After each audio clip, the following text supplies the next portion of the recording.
All right, welcome to this impromptu Stampscapes Live. I wanted to, kind of create some lighting schemes in a couple of these stamp sketches here from last night. I think I'll do it on the glossy or semi-gloss papers. Let me see which one's semi. Are all of these glossy? I thought I did one or two that was on semi. Maybe these are all glossy here. I guess they are. Yeah, they're all glossy cardstock besides the two wood grains. I haven't figured out what I'll do on the wood grain yet. Maybe I was figuring it out yesterday, but I forgot. This one right here, I was thinking about a moon, I think, coming out over the horizon and putting some moonlight on the forms here. But I don't know. I'll figure that one out later. I mean, there's different options. I like to keep these ones fairly simple, though. And in order to retain a lot of the, the nature, the wood grain patterning that's inherent in the paper itself, which looks like this if you haven't seen these videos before. Okay, so on these stamp sketches, some of them are a little bit more developed, especially if I've added in the sky figures. I guess it's just one of them right here.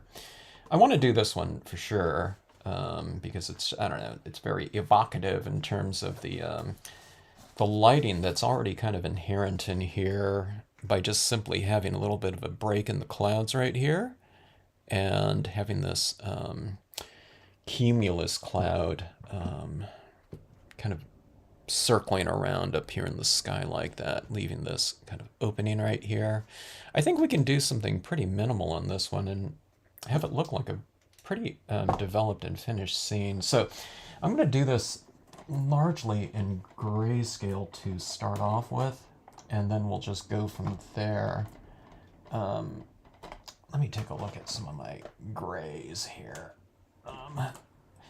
This is going to be done in with dye-based inks, and we can tint these grayscale pieces with color, or you can go full color if you really want to.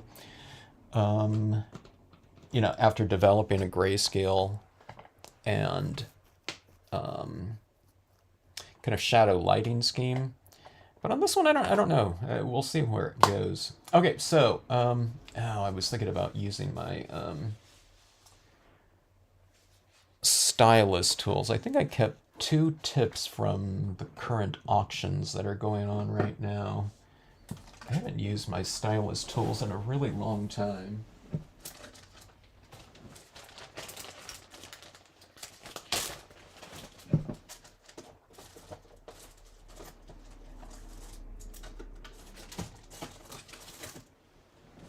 One of the things, hello Phyllis, one of the things with stylus tools, or these tools here, is that, if you use them, people want them, but I'm stepping back in time right here. I was using stylus tools on a lot of my videos. I don't like to use tools that are kind of not available, but I thought, I haven't used these in a really long time, and I thought I'd get a kick out of using them. These were tools that were developed to be utilized as impression making, not rubber stamps, but this is just a foam tip right here, and to make the shapes of those foam tips. But I got to start using them as just a toning device, and I thought they worked really well for that. And somewhere along the line, I think what it was the international, the guy that was in head of international sales or something like that over at Clear Snap saw me at the Puyallup show. Clear Snap was based out of Washington, and he came around and saw me using these, and he thought, oh, you're using those in a different way than they really had conceived them to be used. And then later on I went to an HIA show, and everyone was doing like a make and take, utilizing the tools as a just a toning device. So I don't know. I hoped it had kind of helped them with their sales of this because everyone bought these, but no one used them. You know, no one wanted to stamp, you know, make impressions of like ovals and stuff like that on things. And that's, you know, that was what it was conceived for. I don't know if it was for kids or what, but stampers bought it and you know, they just never used them. That was the comment that I always got all the time is I have one of those, but I've never used it, or I have one of those somewhere. Okay, so they make really good toning devices because sponge applicators, of course, are they're absorbent, so they absorb a lot of ink, so you have a lot of ink to transfer. Okay, so right here we have a break in the clouds right there, so that's going to be our source of light, and our light's coming through. I'm going to try to, so it's going to influence my treatment of my objects in here. So this kind of butte, desert sandstone butte here, kind of like a Monument Valley type of thing, is going to receive some ink on the right side of it because the left side is illuminated by that light streaming through. Okay. All right, so what I like to do on my in my scenes a lot of times, or most of them, and I have videos on this. It's called Easy Lighting Schemes.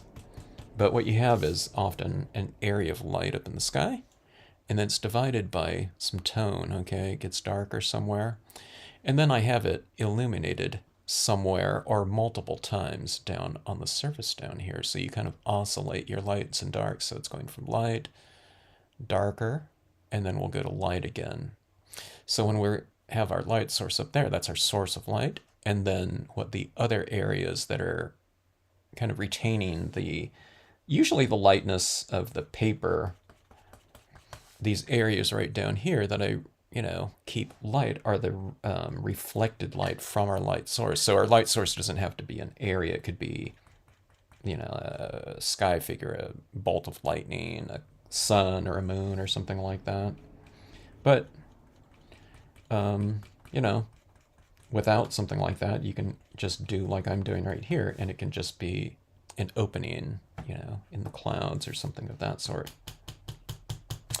Okay, so down here, I'm just applying some shadows at the base of my saguaro cactus right here. Boy, it's like riding a bike. I really haven't used these stylus tools. I don't know. I'm guessing it's probably been at least over 2 years. I've been using just wadded up paper towels, you know, which, I don't know, a lot of people, drives people nuts. It's like, Kevin, we bought, you know, all these toning devices and, you know, ink applicators, i.e. makeup brushes or something like that, you know, and we want to use those. And I think they're really good for certain things. They're not good for applying a lot of ink down, okay?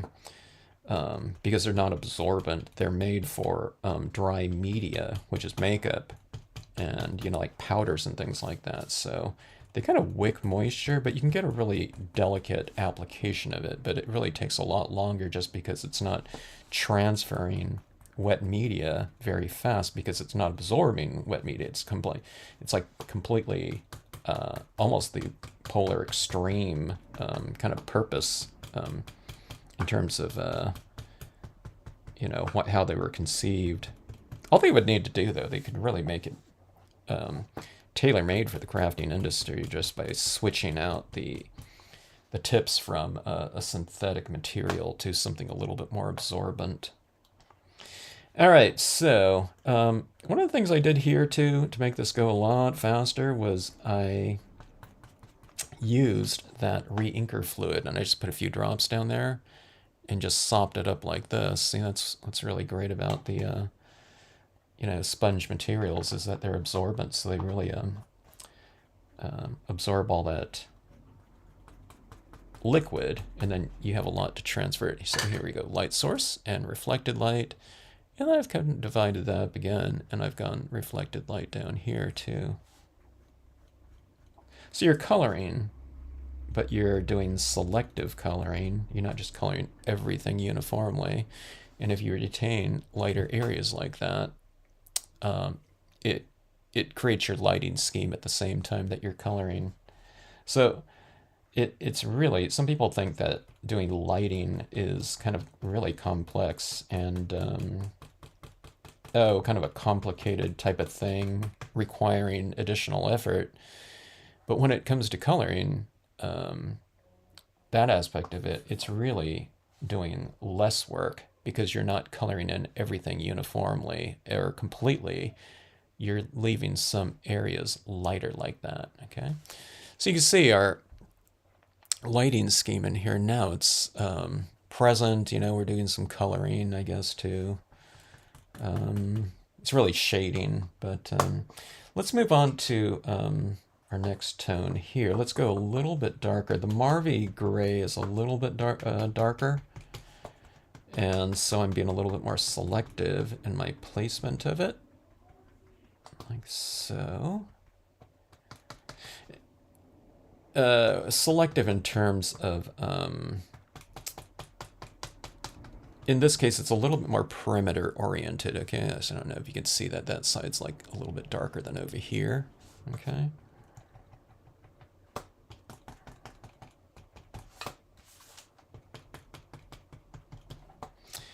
I like to anchor down my objects, like these swallows right here. See, it's a little bit more in deeper shadow there. I'm not creating their shadow, their shadow would be a little bit more, I don't know, whatever specific, but I just kind of generally add it in a little bit of a, I don't know, general area at the base of it. Okay, so this isn't going to black either, so it's just a little bit darker than the previous color, and plus it's a combination of the two inks because I've added gray in with the Memento London Fog, which of course is a gray, but it's just a lighter version of it. All right, so we have our lighting there on the landscape. It looks a little bit more dramatic, I'd say. I'm kind of really tempted to do a couple of these at the same time while I'm doing gray, but let's just develop this one right here a little bit more. Let's go all the way to black. But remember, it's not going to be black that I'm going to be adding in here. Now it has this sponge tip right here has these two inks in it still, so it's going to be a combination of, some of this black and those two grays. So it makes for an easy blending process because you're not jumping into anything too dark at any given time. If you kind of work somewhat incrementally, you just go a little bit darker each time, so you're just kind of blending in just a little bit of a darker value than the previous color that you were working with, okay? And I stay a little bit longer on the outside perimeter. You're not bringing it in quite as far, and you'll develop this kind of perimeter vignette around your scene. This is good for general areas too. It's not great for really high detailed areas. And if you want to get into more detailed areas, just use your things like alcohol pens or your markers for that. Transparent markers. It could be dye-based inks just like this, or you can use alcohol. And alcohol is really good too because it won't smear any of the colors that you've already laid down, okay?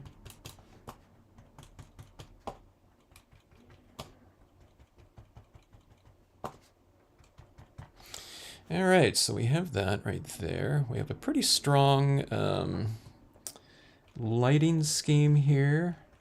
I mean, you can stop at any time too. It doesn't have to be. I'm going to black right here. It's not really applying black on here. It's more of like a gray scale. Like even with a lot of taps like that, you can still see my black impression of that cloud underneath there. So it's kind of, like a dark gray that's been applied on here. Now, like I said, there's a lot of different types of media out there. Here's a alcohol pen, and if you want to get kind of in little specific areas, and again, I don't like to jump into anything too dark. It's just a gray that's it's like a 5% or 10% darker version of the gray that's underneath it. So it blends in visually really easily. I'd always start light and then work darker because you can always add in, additional tone if you want to. But it's always kind of really easier to merge similar colors and values together. Okay. Something real subtle, as you can call it, the side of this, the cacti like this.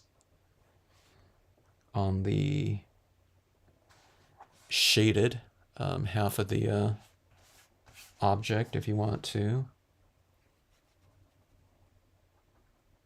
Coloring at the base here of those cacti. There's some areas out here, that texturing in the landscape. You can add some of that in there. Now you can also, like I was saying, you can tint the scene with some additional colors if you want to, or color it with your pen if you want to. If you want to do like really subtle colors, you can do that. But I think that is about what I want right here.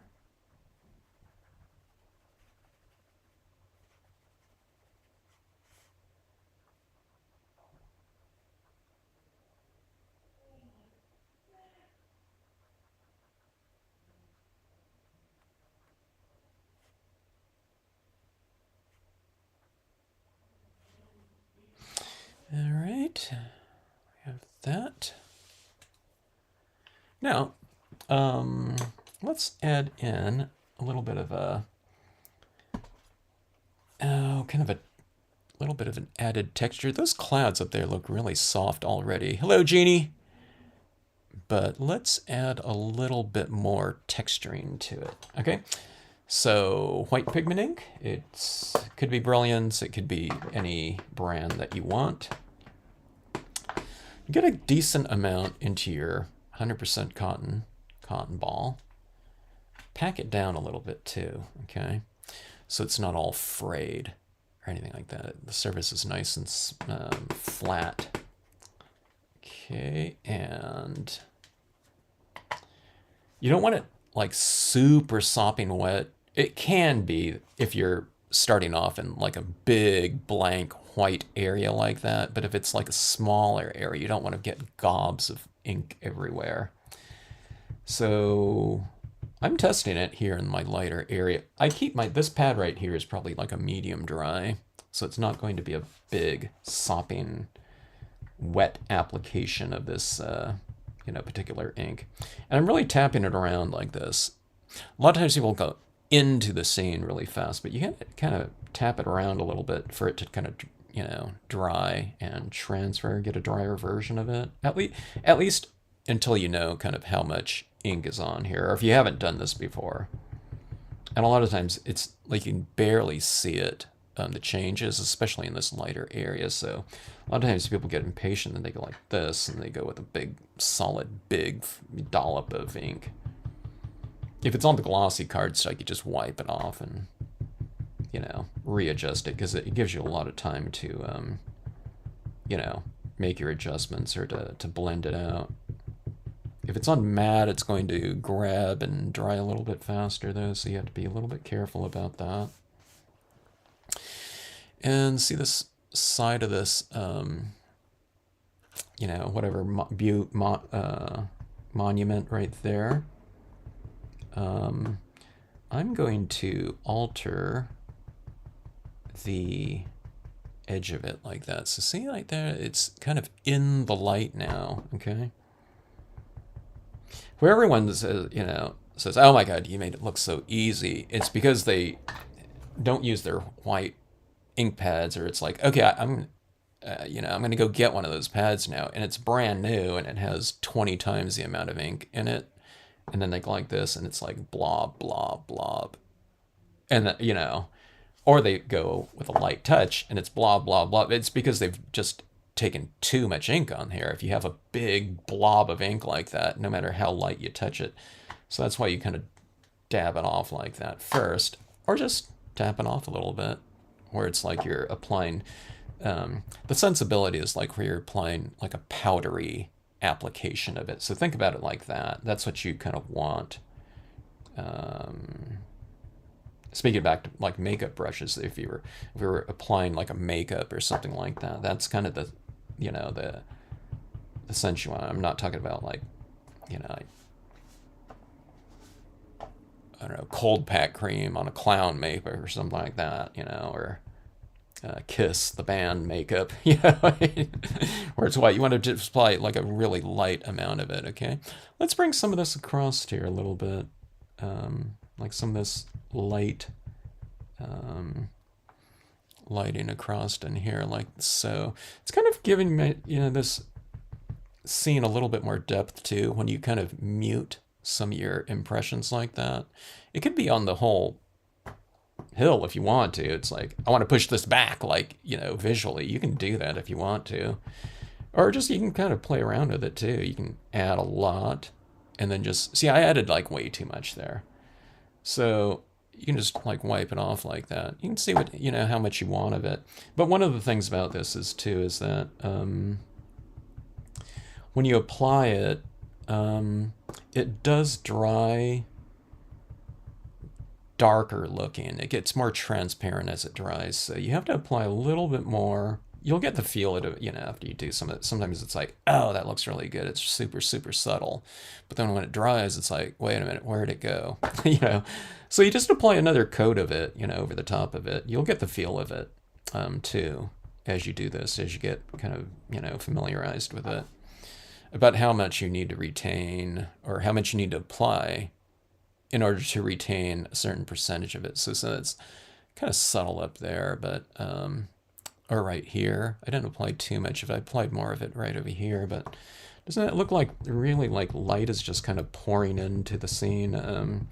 Lighting is supposed to be kind of like three-dimensional, because it's illuminating. The reason why we can see it, it's because there's moisture or something reflective in the air for it to reflect off of, in theory, okay? And so adding that in there like that, it adds that depth in here. So on a scene like this, where we have everything in the foreground right here is really crisp, and you get that kind of softer texture in the background, you've extended, your lighting scheme, your texture scheme, and your visual depth thing, illusion. So something like that we could have achieved by just simply wiping off some of that ink off that butte before we stamped it down. But so you can do it after the fact. That was completely 100% black, that edge right there, but you just muted it down now, and it's like, I don't know, maybe like a 50% gray or 40%. It's gonna, when it dries, and then when you spray seal it too, this ink gets a little bit more transparent, so you got to kind of get the feel of how much sealant to apply over the top of it. If you're applying this on a matte cardstock, this ink sticks to the matte a lot more, where you don't really need to spray seal it if you don't want to. But on the glossy like this, it's a good idea to give it a really light coating up here. Something like a spray fixative is probably the best bet to go with in terms of kind of the retention of that look, and just give it a light coating. You don't need to slather it. All right, so anyways, that's our grayscale piece right here of this one with our lighting scheme. We retained, we go from light right around in here, this whole area, and this area right here, like right through here, separates this area of illumination. And I've kind of gone right across here because it was kind of in the design itself on that rocky shoreline anyway, so I've just kind of reiterated reiterated that darkness with a little bit of gray.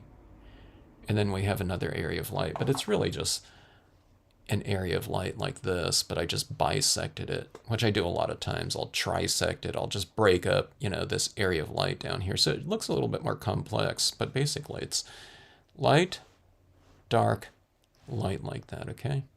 Hello, Linda. Hello, Sharita. Good to see you all. Little impromptu live stream here. I wanted to take a look at some of these pieces, with some tone on them. And all of those orders, if you've ordered, like for those, the new set they are out in the mail officially. I thought it'd be, I don't know, there's a couple internationals that are still going out because I needed to know where to ship them from people that wanted them. I'm shipping it to their U.S. location or to their country of whatever origin. Okay, now this one right here, I was going to add, just a typical Southwest landscape in here, okay? But then when I was looking at it, I thought I'm going to do it like a Lake Powell type of thing, and have this as water down in here. Okay, so I'm trying to decide if I want to do this in grayscale down here, just like I did that previous one, and then tint it with the blue, or should I add some blues down there just ahead of time? Maybe I'll start off with the blue, because sometimes when I add this, there's quite a bit of ink on this one right here, and if I try to add the blue over it right now, the pulp's going to be a little bit wet, so maybe I'll just incorporate some tones in there, but let's make it try to make it a kind of a real jewel-toned type of color scheme. This is a Caribbean blue right here, so it's a little bit of a warmer blue. This one's a really bright blue right here. We can incorporate some pen work in here like this with our alcohol pens. So see this, you can kind of go with the same kind of color scheme and alcohol pens, but these will get in the harder to reach kind of detailed areas.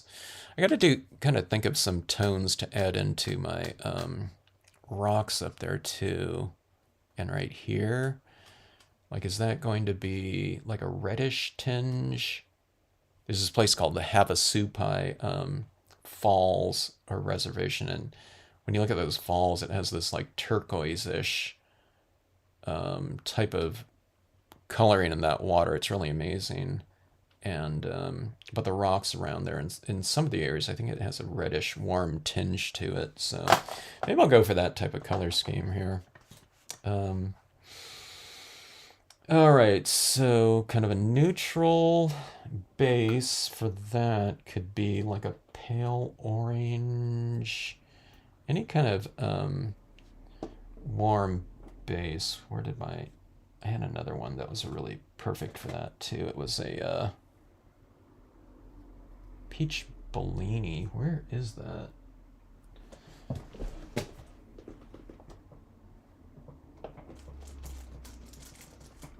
Okay, here's a peach Bellini right here. This is a Adirondack Lights. It was a shadow stamping ink. It was originally in this.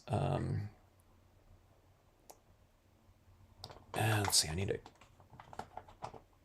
cap here. Let me get my.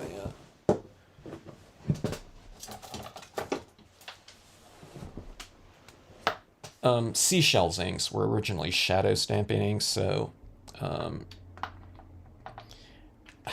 I don't know how many people were doing shadow stamping. It's where you stamp out your image in black or something, whatever color. Okay, word stamp, whatever. And then you would have another pad with a super, super pale tone. Okay, and it was, they had the different spectrum, greens, blues, whatever, or blue, green, pink in seashells, okay?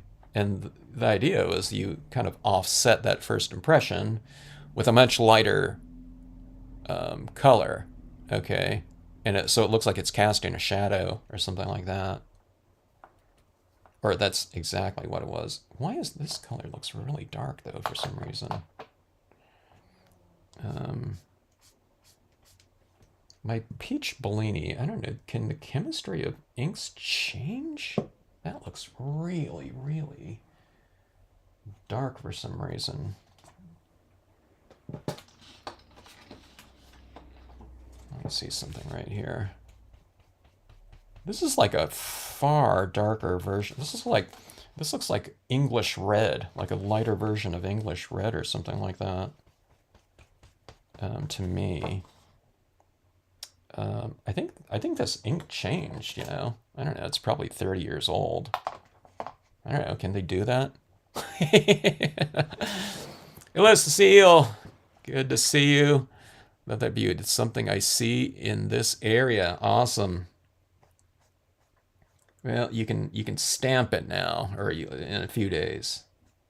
Okay, so I'm adding. Let's just use some of this color down here, anyways. Then it's not. This one's not. It was more like a. This peach Bellini. It was always like a warmer tone, but it was more like in the spirit of like Yeah, it was a little bit darker than antique linen of the Ranger inks, but not this reddish. I don't know, reddish tinge. Let me see right here. I'm seeing if there was a date on here. Instructions: refrigerate after opening. Use within 14 days of opening. And I'm just joking. I don't know why. I don't know why this looks that. I know my colors pretty well. I haven't used this in a while, just because it's another discontinued color. But well, anyway. Okay, so I just gave that a light coating. That does look a little bit more in the spirit of it, but look at that. That's what it looks like, like right here. I mean, you can see it right there. That is not like a super light tone to me. Okay, so this is just giving myself a warm base. Now that color right there, I don't know if I want to add that into my water area. I was supposed to give a base coat to everything right here, and then I would take these different areas into their, different hues, designated hues. This right here would go into my, blue tones or something like that, and the rocks would have a different kind of tone to it, but they'd have a uniform base layer color. But this one's a little bit too orangish to me, like too dark of an orange. If you're going to the base layer color, and if it's really super light, you can pretty much add anything you want over the top of it, and it will harmonize with whatever you're laying over the top, provided that top layer is dark enough. So even if you go like to a medium tone, but if I add like a bluish green over the top of that orangish tinge right there, I'm probably gonna have to go like really dark to kind of obscure that whatever that color clash in there. So I don't know. We'll see how it goes here. All right, if you just joined in, I'm using my stylus tools just for the kick of it. I haven't used them in years. I think at this point in time, I think it's been a couple years. But this was my color application tool of choice for a long time. And it's ClearSnap was the manufacturer of them, and they went out of business, like 3 or 4 years ago at this point in time. So unfortunately, no one, as far as I know, took over, or I don't know, whatever, purchased their manufacturing. Even if someone did purchase, their line of products and all of their tooling and things like that, I don't know if they would make these. I mean, there weren't, a lot of people using these, to begin with.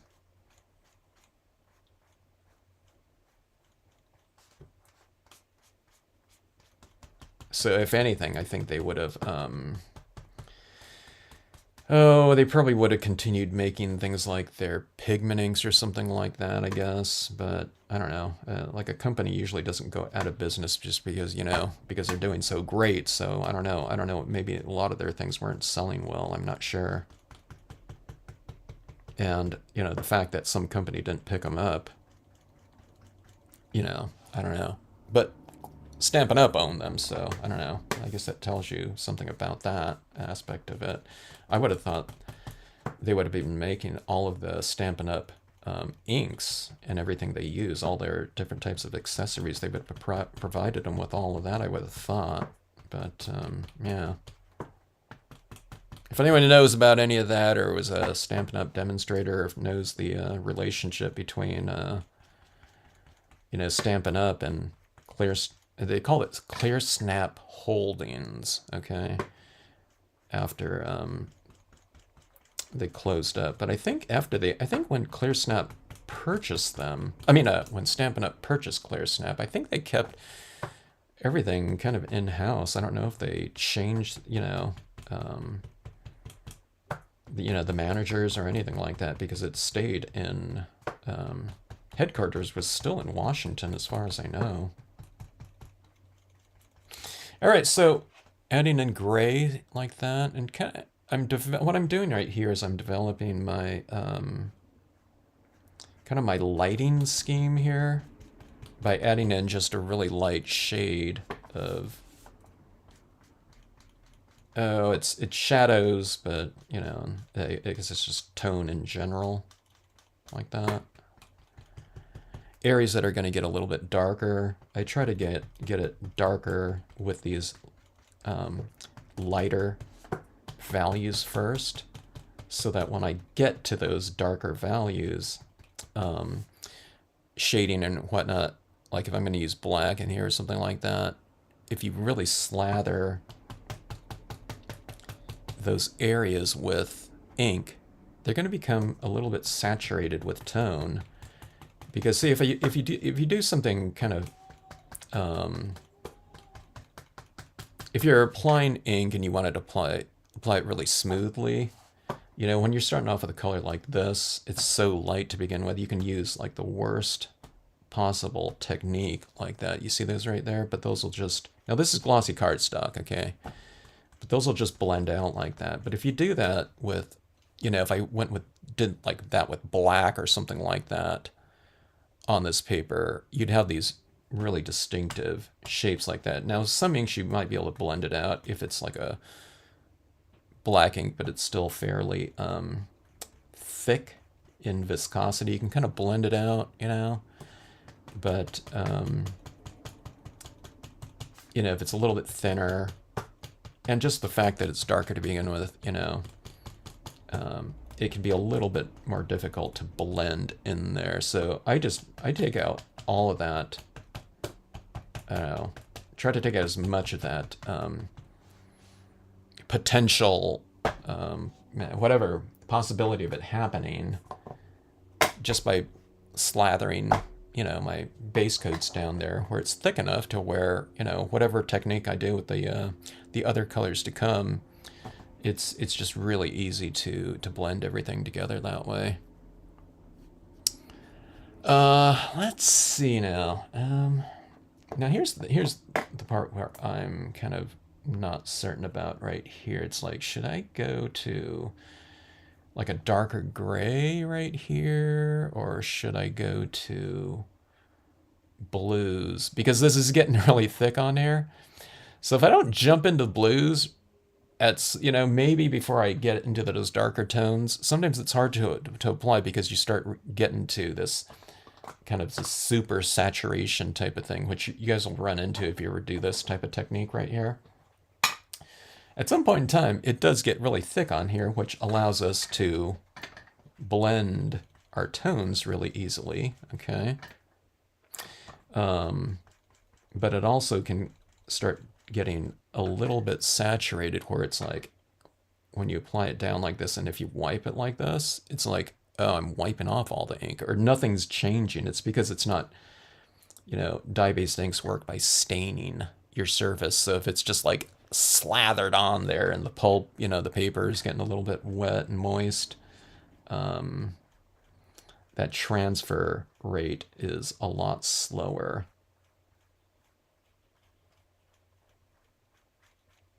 So it's good though. Like I said, you can really blend it. This is really drying on me really fast. I can see. I might even have to go with more of that lighter tone just to get it a little bit more moist and saturated, because I could feel this this is starting to grab a little bit. I probably don't feel that quite as much when I'm using a paper towel, because like a paper towel, it's like a big sopping wet, whatever material like that. I found that the sponge, because it's full of air right here, it's probably applying and utilizing. It's probably applying ink at a decent rate, but it probably doesn't absorb as much moisture as a paper towel here. It certainly is really comfortable in the hand, though. And you can get fairly detailed like that. See, like I went into that little area down there. I'm sure I got some of it on that, but, not too bad. Let's see, let's make this little area back here water too. So I'm changing this like this on its edge. If you don't have like this type of tool like that though too, I've done this with like cosmetic sponges, like those little wedge ones. It has those hard edges on it. You can change that on its edge and you just apply it that way. Some people used to use those. I don't know, has anyone ever used those cotton makeup wedges before? No, I mean, this one's one of those ball ones, but see, a lot of those wedges have this edge right here, so you can use that edge like that. So you can use this part for like wider applications, but then use the edges like this, or like even like a kitchen sponge, to get in this really kind of narrow area like that. It's because I'm using it like this, where these other ones, I'm kind of using that edge a lot of times, like right along this edge right here. I'm not just going flat like this all the time. I'm kind of have this at an angle, so you can use it, whatever your tools you're working with. So this is like the type of thing that I'm doing right here. If I want to get this a little bit wider, I'm kind of applying it, but I'm still on that edge like that. So I get this thing like that, and that's what you have going like here and here and right up there. It's because I flip this around and I'm going like that. And right here, I want to get right along that edge without going into this rock in this case. And that's how you utilize, whatever types of applicators you're working with. Some people used to use sponge balls, kind of almost like a Nerf ball. They weren't using Nerf balls, but, that type of thing. Those sponge, I don't know where they got them, like craft balls or something like that. And I used to see that. Not a lot, because I don't think they work very well. But I'd see that in the, I think it was the early 90s. But more people were using makeup wedges, which, worked really well.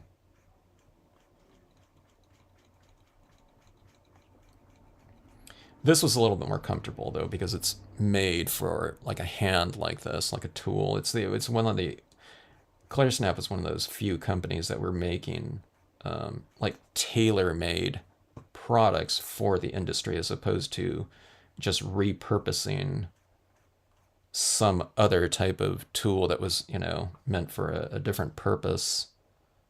And it, a lot of times just repackaging it or something like that.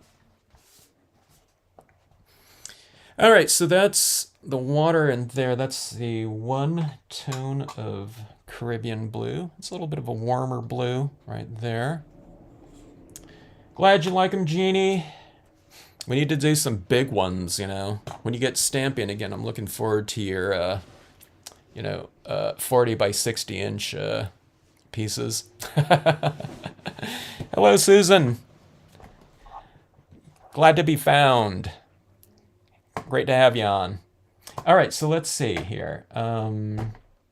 Let's go with this blue right here. Okay, so if you guys haven't seen these before, what I'm doing is I'm just kind of working from, and you can mix and match brands, you know. So I started off with this is just a re-inker, the Peach Bellini. I got to rethink this. I don't know. I'm probably not using this Peach Bellini anymore because it's changed. Okay, but anyways, there's a Peach Bellini. We went to the Memento, right? Is that what we used? And then I used this Caribbean blue right here. And then I'm going to this one right here. See, this one's a little bit darker than this one. And I'll just work through kind of a value scheme of these different color schemes in here, okay? And that's the same thing that I do with colored pencils or anything like that. I just kind of stick to a certain color scheme, and usually I'm applying it in kind of a light to dark type of sequence. Ooh, this pad right here is like super, super juicy, so I need to be careful about that. I want to be careful, but I just don't, take a swipe like that and make this whole, like, ledge blue right there. It looks like I need to re-ink my Caribbean blue because this one's really applying very quickly here.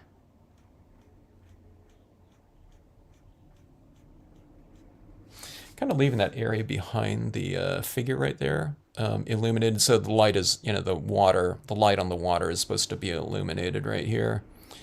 But it's also kind of spotlighting the character like that.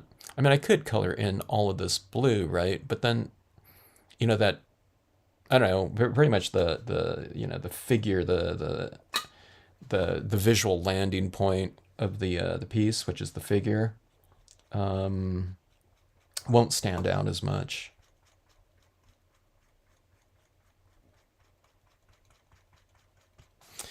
All right, so let's stop right there. I think I'm gonna, now that I see this lighting down here on the water that's kind of developing right here, I think I want to really create this, just like on this previous one right here, I want to create that opening in this area right here. I want to give it a more definitive kind of source of light in this scene. So let's just go with this cloud just because I have it out right now. I mean, we could add anything in there. It could be I don't see this as like being like a nighttime type of scene. We could make it just by going darker. But let's just go with something gray again, like this. I've used gray tones up here. I might add more color to it too, but let's go with this right now. I thought that something looked orange. After seeing that bright orange from the Peach Bellini, I'm seeing orange everywhere. Okay, so. All right, so this is the cloud cumulus right here. I'm going to wipe off the perimeter of this so it doesn't stamp out. Now, this is not a dark color that I'm using. I'm just going with this gray right here. But let's do this. Let's have this opening right in here as our source of light. I'm pointing my billows down like this.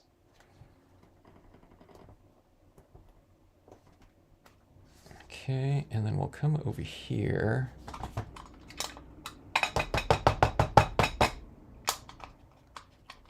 With each impression, re-ink and wipe off that side. In this case, because I don't, I'm just having the cloud end right there, so I don't want this definitive line right here down there, okay? If you're blending a bunch of clouds together, then you don't need to do this. But okay, let's see. I'm going to be going over this butte right here too, so that's going to be, let's take off some of that ink right there.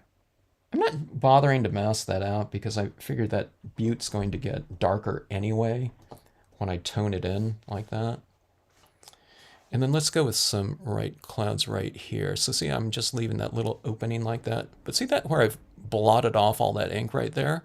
It's still stamped out, but it just stamped out lighter, so it looks like it's already kind of glowing like that.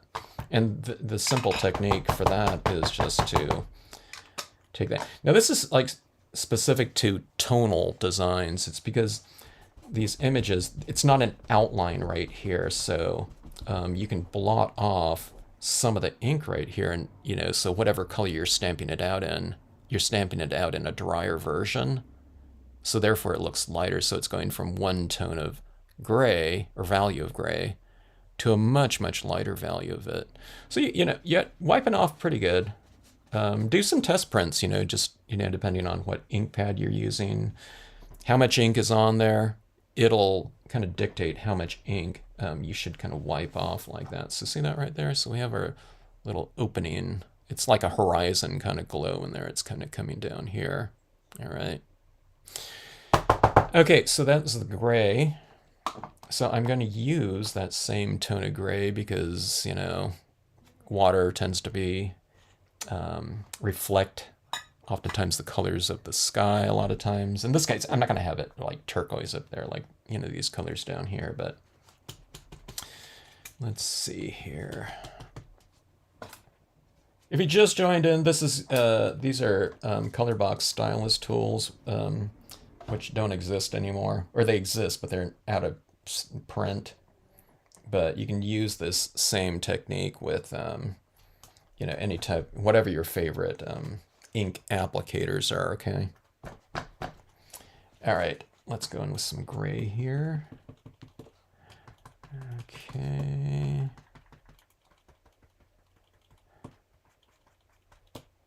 I'm kind of going through in my mind, are the paper towels like easier for me? I usually use paper towels to do this. My ink applications. Paper towels are really fantastic because they're so absorbent.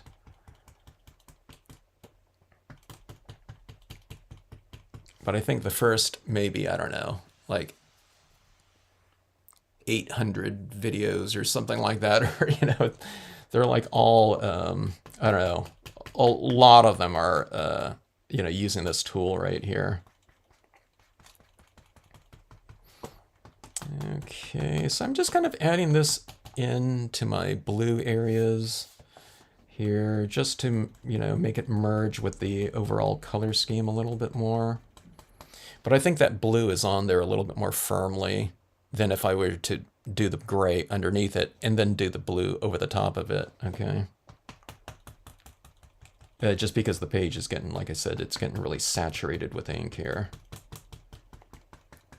So the more saturated it gets, the slower the transfer rate of that. Well, you can see that right there pretty good, but see here I can just kind of really blend it out like that because it's tapping wet into wet. You guys watch these videos, I say the same things all the time, but I'm saying it just in case, anyone's like dropped in and, is checking out a video for the first time here. If you ever took a live workshop from me, I would be walking around and I'm basically saying the same after the initial kind of presentation, and when people got to start to stamping, I demonstrate, the different techniques and things like that. And then we would go over it again, but I'd demonstrate for about, I don't know, like 30 or 40 minutes talking about how to line up your colors like I just showed, going from light to dark. Composition was really easy. I just told people to grab some main image, stamp it out, and then stamp a sky image. Okay. Now in this one, there's a bunch of land images like this, but I'm talking about like a beginning class. But then I'd walk around and I would just basically, I'd be saying probably one of 4 things like 1,000 times. It's stuff like, start with light to dark. Okay, use more ink, especially with those lighter tones, to kind of get their page saturated a little bit. Because when they get into the darker tones, if they go like, some kind of, they'll never get like a too harsh of an application of some color. Because if they do, like that gray right there, it'll just blend out like super easy for them. And I always had them start off with the re-inker fluid, so it really gets their pieces kind of saturated with a base coat of color, so that the darker tones to come, which would be the most obtrusive looking tones if they, if it was applied kind of awkwardly, it was like they couldn't do anything wrong because the page is so wet with that base layer color that if they got a big, thumbprint looking thing of black ink, it'll just blend out, with no problem. So, so you'd hear me going around. It was like, okay, use more of your whatever ocean aqua or something like that, like a base layer blue or something like that, kind of that color. Or I would say, okay, as you're doing, whatever, if they had moons or something up in the sky, it's like I would, when I saw them going into their third or fourth color, I would say things like, okay, remember to retain that lighter area in here. Because we have their lighting scheme in here, and this is where people never lost their lighting scheme in their first one or two colors. But see, everyone got a lot of momentum going in the class. It's like, okay, I totally got the technique down. They're applying ink. It's going faster and faster. But then when they get to like black or something like that, the page is really wet and they're going with a tone that's really dark. So they might go like across here, but it's such a darker color to begin with. It might be like a solid thing of black, like in the lighter areas or something like that. So I just told them, okay, now your dark colors just stay more perimeter oriented before you take it in, So I'd say slow down, with your, it's usually with their darkest color. When I saw someone go to black, and everyone was working at their own pace too. So, I'd be, I wouldn't say, okay, move to your number 10 blue or something like, it wasn't like that. Everyone was just working at their own pace. So I'd be saying, the same thing to different people, depending on what stage they were at. And it was just the first scene, after their first scene, they got it all in the technique. And then after that, I would just tell them, okay, now do another scene and, change your composition, pick some kind of, main image and maybe a different sky, but then do a different color scheme, And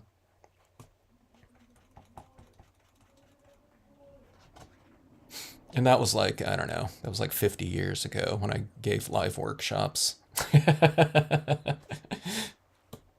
Okay, so here's black, but see that black right there? It's like a really faint gray because,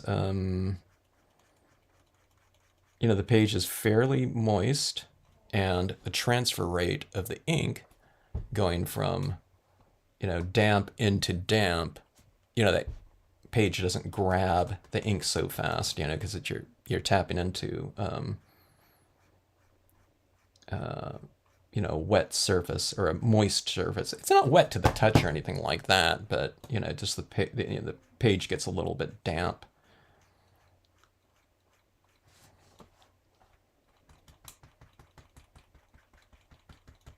So, okay, so anyone that's in this type of environment right here, where you might see this, you have to add more.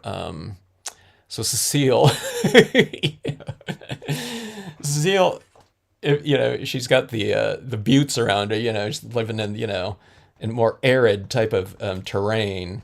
When you get into some of your dark tones, you might have to go back in and add another layer of your lightest color again, just to not color it, but not to color scene, but to kind of give it a damp surface again, so that when you go into this color right here, it's easy to blend in and apply like this. Some of the drying rates of inks in different conditions, you might have an area where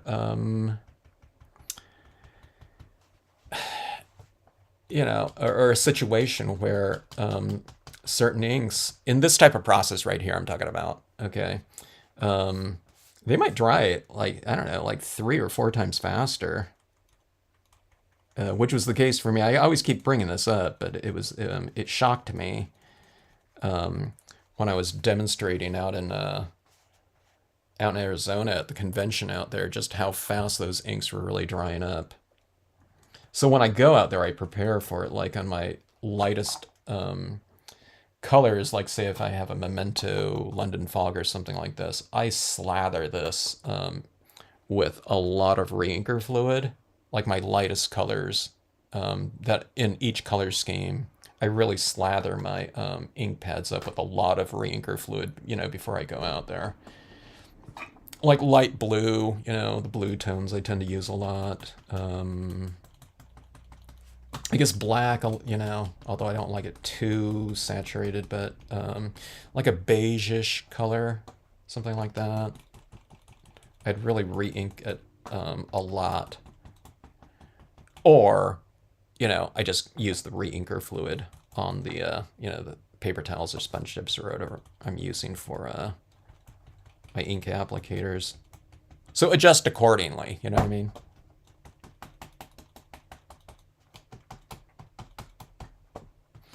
All right, so see this right here? I'm kind of adding this tone right here to this, whatever, natural bridge, arch. And that's kind of making this stand out a little bit more from the background, I think,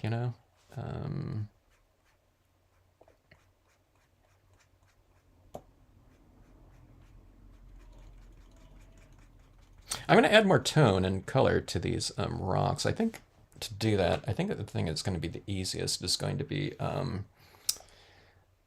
the there's a piece of glitter that's right on the head of that character.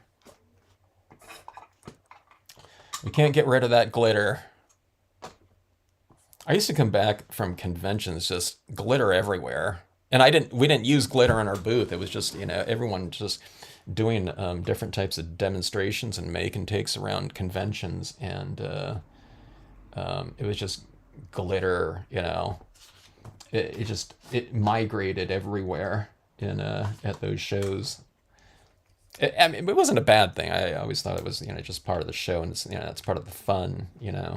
But you definitely, yeah, you knew you were at a rubber stamp convention. That's for sure. Based on your degree of whatever shimmer.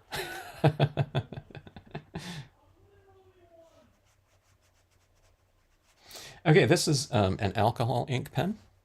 Okay, so like right underneath here, yeah, a pen or a marker is going to be much more conducive to adding in a little bit of a shadow, being cast by this figure.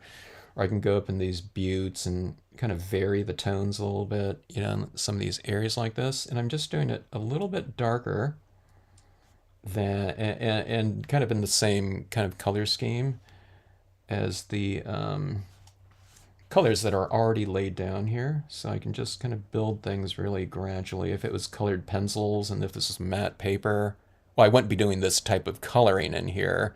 You can do it with marker, maybe alcohol markers would be better to do this type of thing than dye-based inks. You can do the same type of look right here. It'll have a little bit of a different texture to it, but you can do that with, your different type of media. So on matte papers too, I'd be able to use colored pencils on here for variation, which I love doing. So just to kind of adjust, you can go for the same types of looks, or similar, but with different kind of textural results based on the media you're using. So, but I use kind of the same principles, though. It's the same type of thing. I would just be doing this, I'd be adding in, if this is a matte paper, I'd be doing these buttes and probably colored pencils, which I've grown to really love to use. I haven't used pan pastels, but I need to get into that because I love everything that people are doing with those pan pastels. Whenever I see it posted, some people like posting it, hey, this is my first pan pastel, and it's like awesome. It looks like they've been using it, for years, and it just looks so really cool with really great effects. Let's see. Hello, Cynthia. Hello, Hila R. Good to see you. I have wrapped paper towel around the stylus tool. Okay, paper towel around the stylus tool. Oh, huh. So you mean it's like a thicker grip or something like that, Linda? Oh, I don't do. I've done some virtual workshops, via Zoom, but I haven't done like a live in-person workshop in a long time. I got rid of a lot of my workshop supplies. I used to go around with like 20 sets of. We used the Marvy inks right here because, like a stack of 24. Was it 24 that I had? I think, yeah, 3 stacks of 8, and everyone can stack up these. So it was really convenient for everyone to have, like, everyone had their own set of pads to work with. Someone asked me if I really wanted to teach again at this retreat. I think what was it called? The Great Yosemite Stamp Retreat, I think it was, where I taught, like, I don't know, it's probably been like 25 years. But they just asked me if I wanted to teach again. Like I'm on, I guess I was on like probation that whole time after that first one. But they asked me, hey, would you be interested in teaching? But I would have to put together like all these stamp pads and everything like that, and like a set to use, and it would be like for a one-time usage probably. So I just can't really figure out the logistics of that. Okay, this is a little bit of a darker tone right here, and I'm going into some of these rocks in here. But you see, I'm not coloring the whole rock because I still want to retain this oscillation of light and dark on my objects, okay? So I'm going in here like this. I'm doing this, I'm really applying this with the idea that I'm going to be able to blend some of that out. And on glossy cardstock, you can't just, it's not going to blend out like super easy forever, but while it's still a little bit wet, you can go into it and really kind of manipulate the alcohol ink that you've laid down there. Alcohol kind of, on glossy cardstock, it's pretty good. It does get set after a little bit of time, but you can kind of manipulate it around and really kind of play with it and blend it in to the area. So right now I'm kind of blending in like this color. Well, that was gray, I guess. Yeah, well, gray and this color right here. Actually, I didn't know that was gray. Okay, but that, it comes to show you, it's just easy to do. Okay, let's try some of this right here. That's really tan. That's really super light. I don't know if that's going to matter right here at all. Yeah, that barely matters. But it's a light tone, so if you want to get a little bit of a... I don't know, can you tell that right there? I don't know if you could tell that kind of got warmed up a little bit. But no, I like to retain some white, though, in different areas. But like, see on this side right here, it's a little bit richer, I think, with that tone. Let's try this one right here. See, like that? You can just kind of go in there and just kind of scumble it around. It kind of looks like this if I was doing it on a different piece of paper. You don't have to do it that fast, but kind of going around like that. That's what we called it, like in beginning painting classes. It was scumbling. It was kind of mostly doing like a dry brush type of effect, which I'm not really doing here. This is wet here, but it's in that spirit. Okay, like this. I'm kind of leaving this little area right here illuminated, like it's a spotlight area, so it's a little bit lighter than the rest of the, this bridge here. Let's see. Let's try some of this blue here. Now these alcohol inks and the dye-based inks do have a different texture. So depending on what papers you're using, sometimes you look at it afterwards and it's like, oh, I can really tell where I've added the alcohol inks on here, because they're thick, and they're really surface oriented, more surface oriented. They do absorb a little bit into the paper here. But so it's a different texture than the dye-based ink. So it can look a little bit unrelated.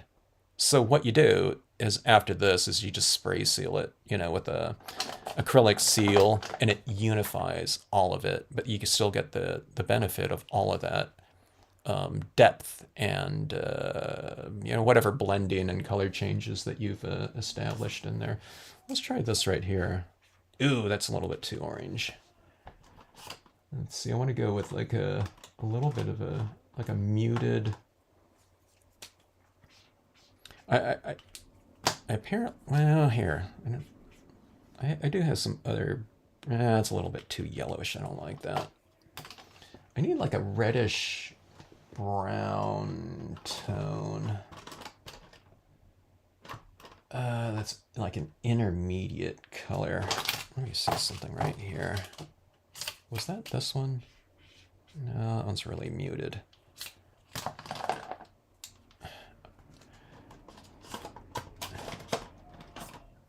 That one really kind of scares me a little bit.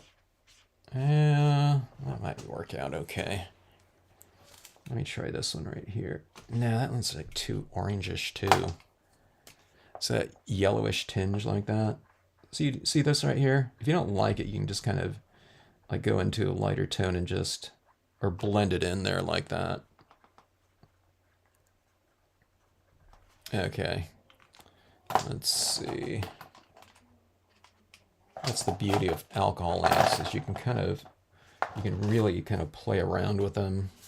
Like I said, up to a point. Okay, here's my grayish brown. This is my ultimate kind of, I don't know, equalizer. Here.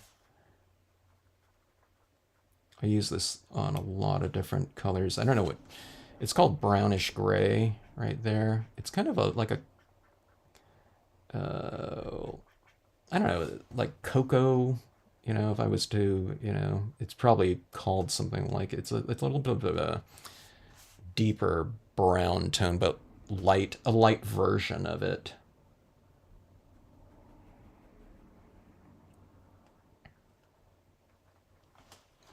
All right.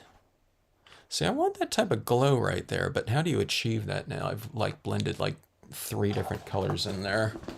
Let me see something right here.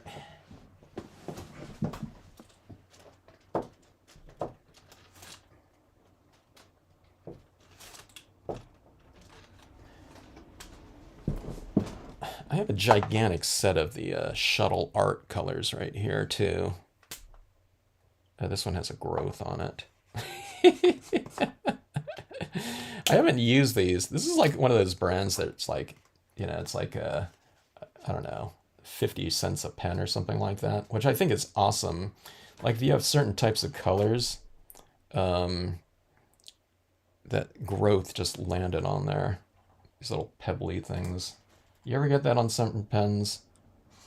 You wouldn't get it on your Copics, but on these, let me see right here. That one's fine. Okay, here.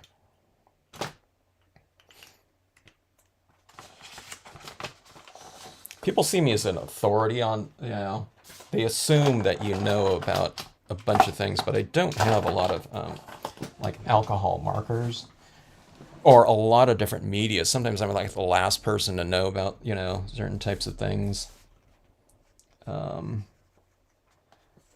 But it's a fact,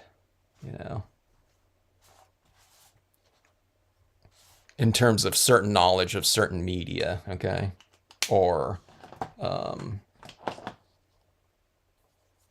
having something. And sometimes it's like the basic stuff.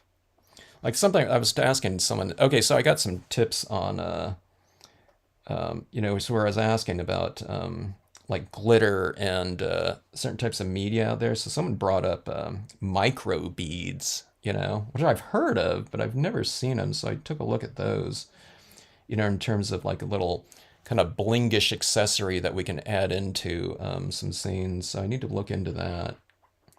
I don't know. Would that be promising in terms of like a landscape type of texture that we can add in? So we were talking about like gold country or something like that, and adding in certain elements like that. So that might be kind of interesting. All right, let me see here. I need to blend out those blobs that got in there too. Now, see this right here?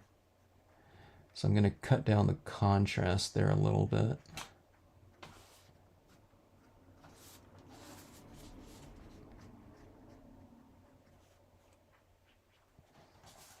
Okay. And go into our gray right here. This is kind of like a mid-tone gray, maybe. Now, I'm taking a lot longer on this than probably what would really be needed by anyone that knows how to use, alcohol markers really well. I don't. I just keep blending and blending until I kind of get a semblance of something that I kind of want. Okay. And that pretty much goes for like most of the medium that I'm kind of a little bit newer to. Now, I've been using the alcohol inks, for a while now, but I haven't done like large areas or objects that are kind of rendered, with the, alcohol markers. Or things like colored, pencils. It's usually like an embellishment or something like that.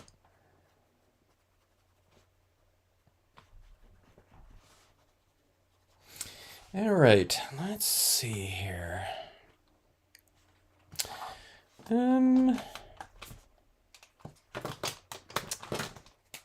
Here's this bluish tone. That scares me a little bit because it's so bright. That.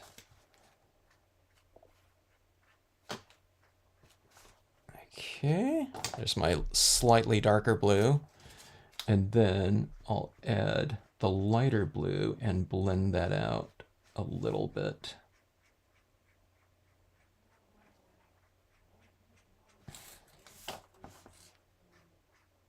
I need to, another thing that I've always wanted to kind of practice with are watercolors, and doing water and doing that salt type of technique, where you have those, you throw that salt on there and it kind of gives it that kind of that bloom or whatever, that separation and texturing that I always thought looked really cool. All right. Let's add in, I was thinking about water texture in here, but I'm not sure. Let's see. Yep, using the stylus tools. It's been a while, Cynthia. Forgot to add the tips are made from that flat makeup sponge. That dryness may be why my pictures seem so light. It does dry out fast. Yeah, I really had to adjust, Cecile, out of that convention. I mean, I learned to do that after like I don't know, like 3 conventions or something like that. It didn't really occur to me too much in my first couple conventions out there. It was when I added like a foreground element with the VersaFine. My VersaFine, I added these foreground elements with VersaFine, and that dried so fast out there. I added it in. I'm gonna add like some foreground foliage right here because I got those little crumbly alcohol elements in that I don't want there. So you don't like something in a scenic stamping card, one of the things is, what do? You just cover it with like a branch or something like that. It's so easy. And sometimes it adds to the piece too. It gives it extra depth and whatnot. Okay. Oh, before I do that, I think I should add in my atmospherics in here. So let's add in some white pigment ink into this. 100% cotton ball, white pigment ink. Okay, so we see this glow kind of happening right here from the lighting on the horizon like that. And let's really emphasize that a little bit more here, or a lot more.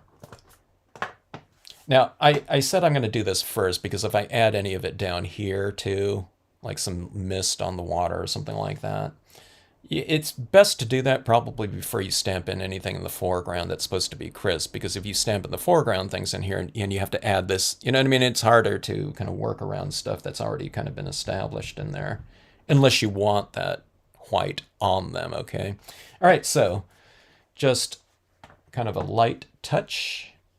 And if you just joined in or haven't seen these before, I mean, here's that thing where I'm repeating myself over and over again, but you want to apply kind of a lighter application of this. So if you have a brand new pad, or you hardly ever use your white pigment ink pad, even if it's been sitting around for years and years, maybe not for seal, because it's, might dry out in, a more arid type of, area more. But, with certain types of pigment inks, if I don't use them where I am in California, it might still be like sopping juicy wet, like when the last time I used it, 10 years previous or something like that. So just, the sensibility, or the idea of it is that you're adding kind of like a powdery light application of this ink in an area that's just supposed to be glowing. It's not supposed to be this big blob of, media over it, pigment ink's almost like paint. So see this right here? It's just this little bit that I'm adding down. So, and see this where I'm adding it over that background, butte mountain right there like that. So see, that kind of pushes it back in the distance like that. And what you've done is you put lighting over it now, so that like you have this light that's kind of enveloping your objects, and it makes it look more three-dimensional. In this case, it kind of pushes it back. It makes it look more distant. And I don't know, it kind of brings the light to life, you know what I mean? It's saying that the light is kind of, the light looks more three-dimensional this way. Okay, now look at what I just did right here. I wasn't like planning for it. I just kind of applied it right there, but see that little bit of light right there? But then don't touch those sides right there, so it's a little bit different than that from a textural standpoint. You could do it over the whole area like that, but I think that looked pretty good. Like that. And it's not like, oh my god, you got it in you got lucky and put it in the right spot. No, I mean, I could make this, apply it right here and not right there.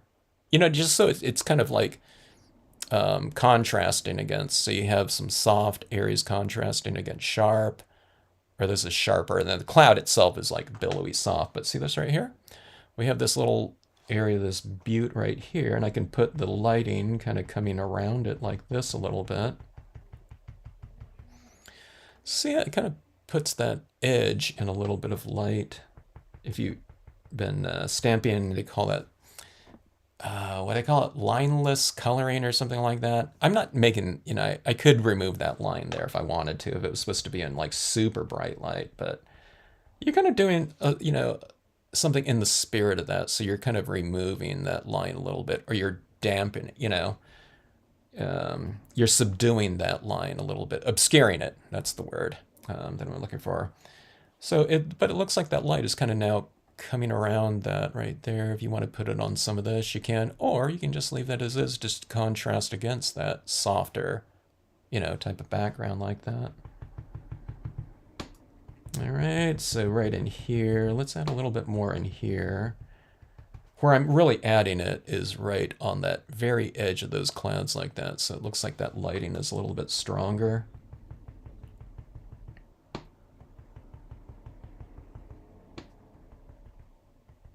Now, if this is really dark in there, I wouldn't apply so much because it would stand out like, too much, probably. Let's add some of this down here in this water too, in this illuminated area. Now, if you've gotten rid of all of your white, adding the white in there is going to kind of clash with it. So you got to kind of retain, if you're using white, okay, you know, there's like tan colored, really light colored, like tan pigment inks. Maybe you have a warm tone scene or something like that, or maybe like a warm tan or something of that color or temperature would make more sense than kind of this white light illumination, okay? Because where you add this, it represents like moisture in the air that's being illuminated by that color of light. So you have to have white there. Even if it's like really small or something like that, you can do that. Or if you do it and it's like, oh my God, I lost all my white. I wish I would have left it in there. I don't know. You know, if you can make, you can cut out like a hole punch or something like that and dab some white in there, and, you know, you can put like a moon or a sun or something like that in the scene. And now that's the thing that's casting the light. All right, so let's see. I have a lot of alcohol inks and things like that in here. I don't think I'm going to be able to make an impression and have it visible with dye-based ink over alcohol inks in it. We have a lot of ink down here that's slathered on there. So I think I'm going to go with my stays on here just to be safe. I think it stays on pretty much stamps on anything, so that's what I'm going to go with here.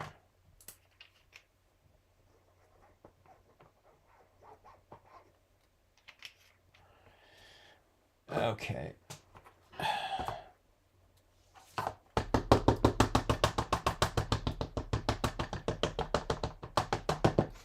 Ocotillos.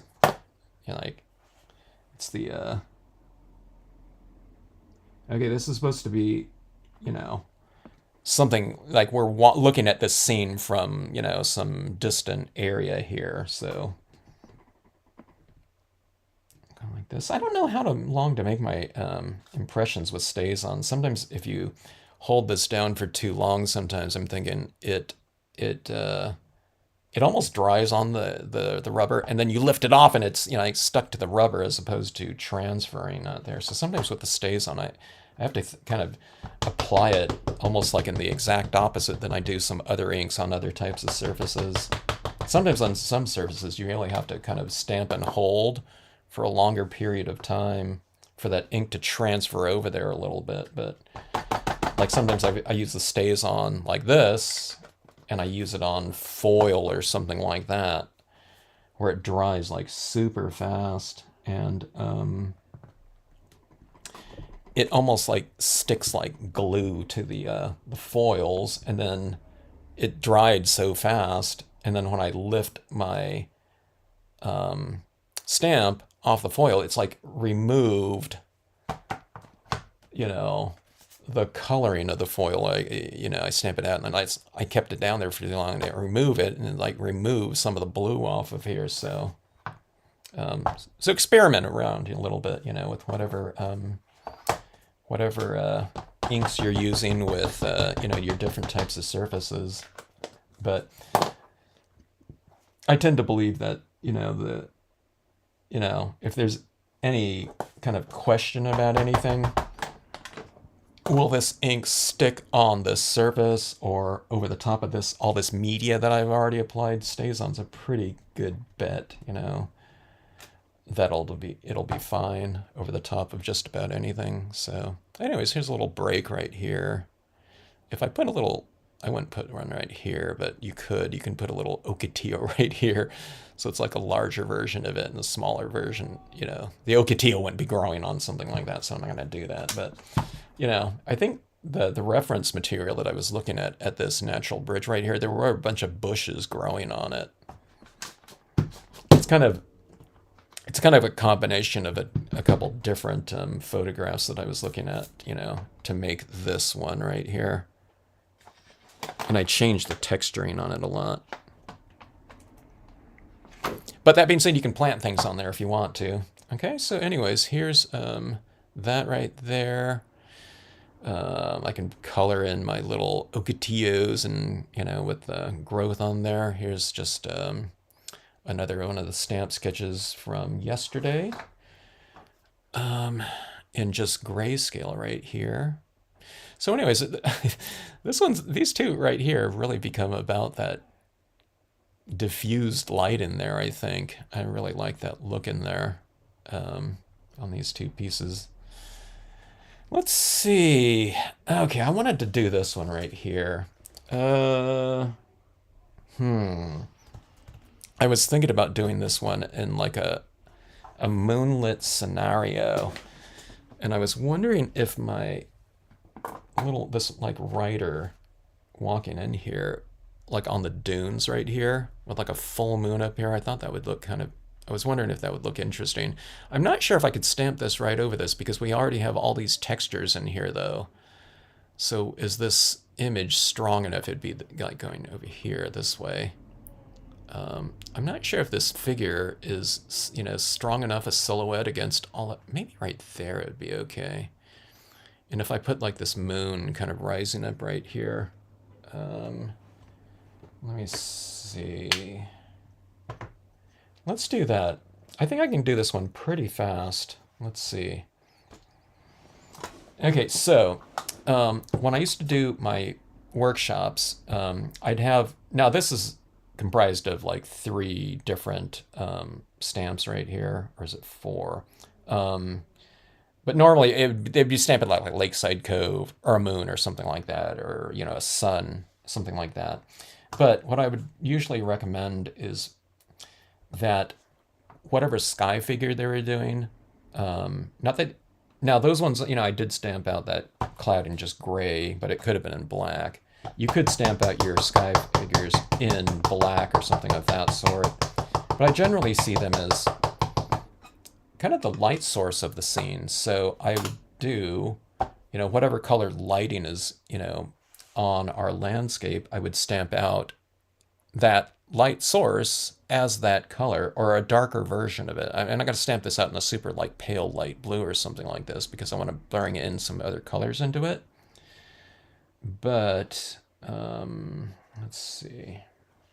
Okay, this is going to overlap these mountains a little bit. I'm going to stamp it a little bit lower on the horizon. I could stamp it high and just completely miss them, but I think it's a little bit more dramatic if you have it kind of rising a little bit more. So I wiped off some of this portion down here. So this is a pretty dark blue. And you can mask some of that off right there. I have some of that blue in those mountains, but this is all going to get much darker anyways, so I'm not bothering with the, doing a lot of masking. I just wiped it off right here so it didn't stamp out like super dark right in here, okay? There's a little bit of it right there. But again, not going to matter. All right, let me see. Let me do this really, really fast. Okay, so here's what I'm going to do. I'm going to have this moon right here. And I think I'm going to stamp out our little figure right here, whatever, traversing the dune sea. And I'm going to do this in blue tones. Okay, so let's start it off really fast.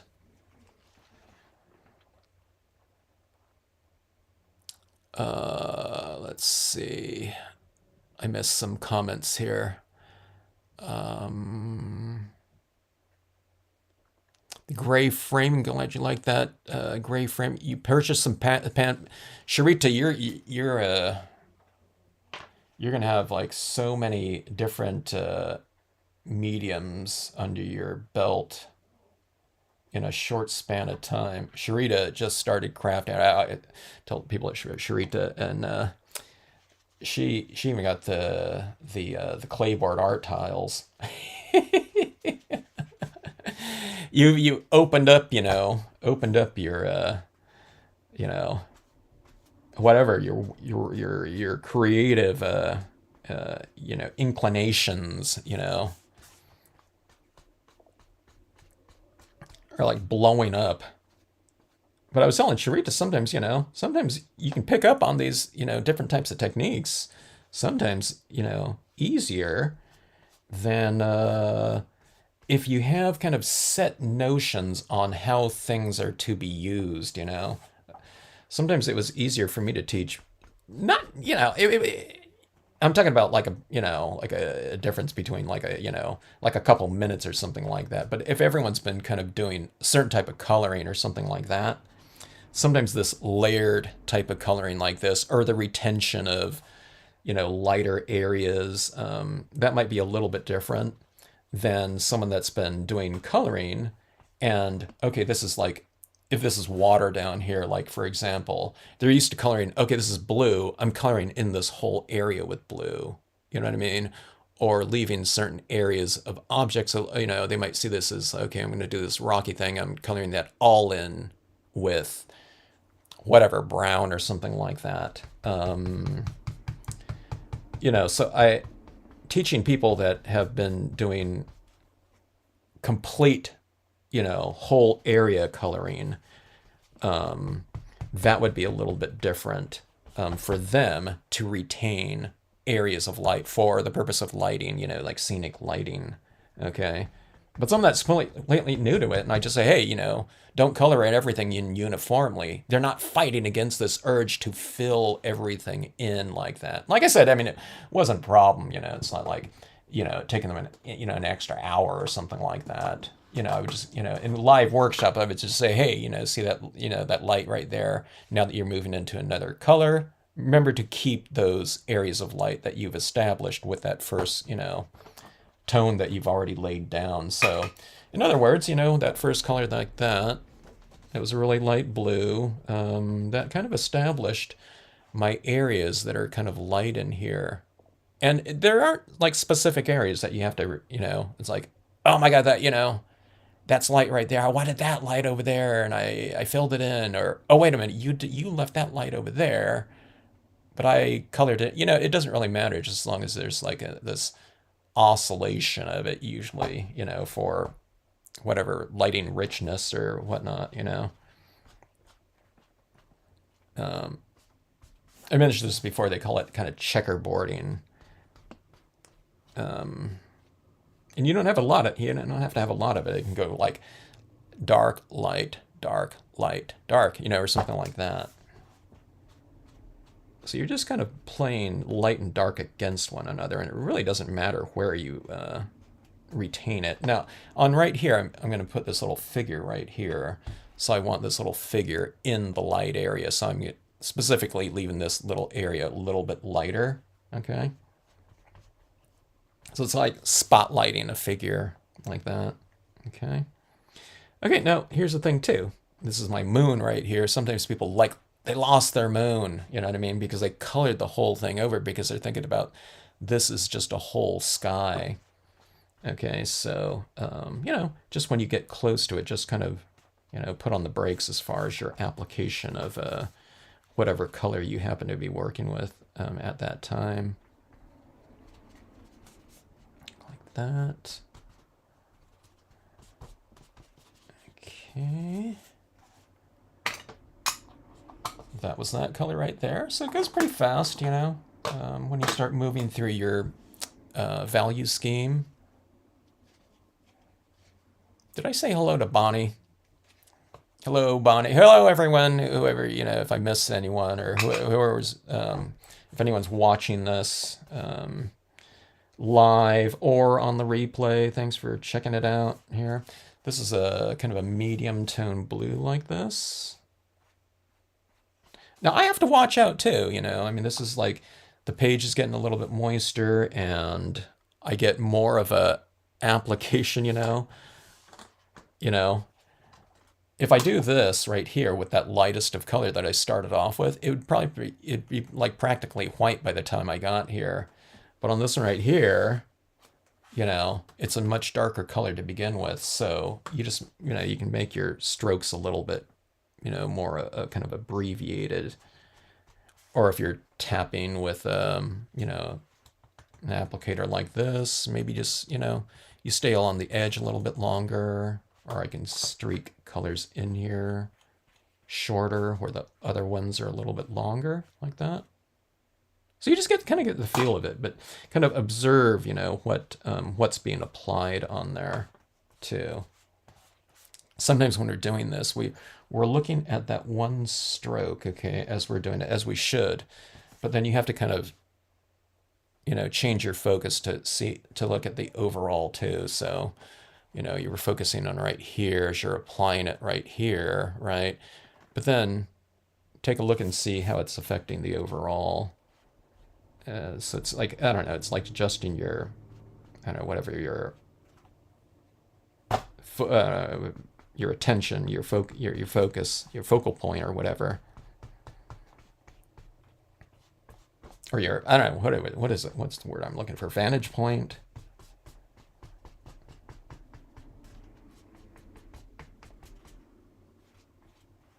And see, I flip my pages around all the time like this, okay? I think when they say when you do that, you're just kind of looking at areas as opposed to focusing in on like a mountain or something like that, I'm just looking at kind of like the general area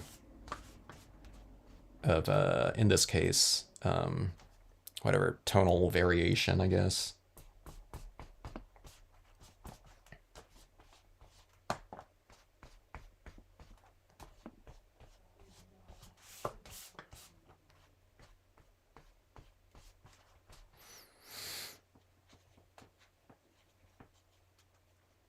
Hey, Bill, I was thinking about that Sir Mix-a-Lot song. That cracked me up yesterday.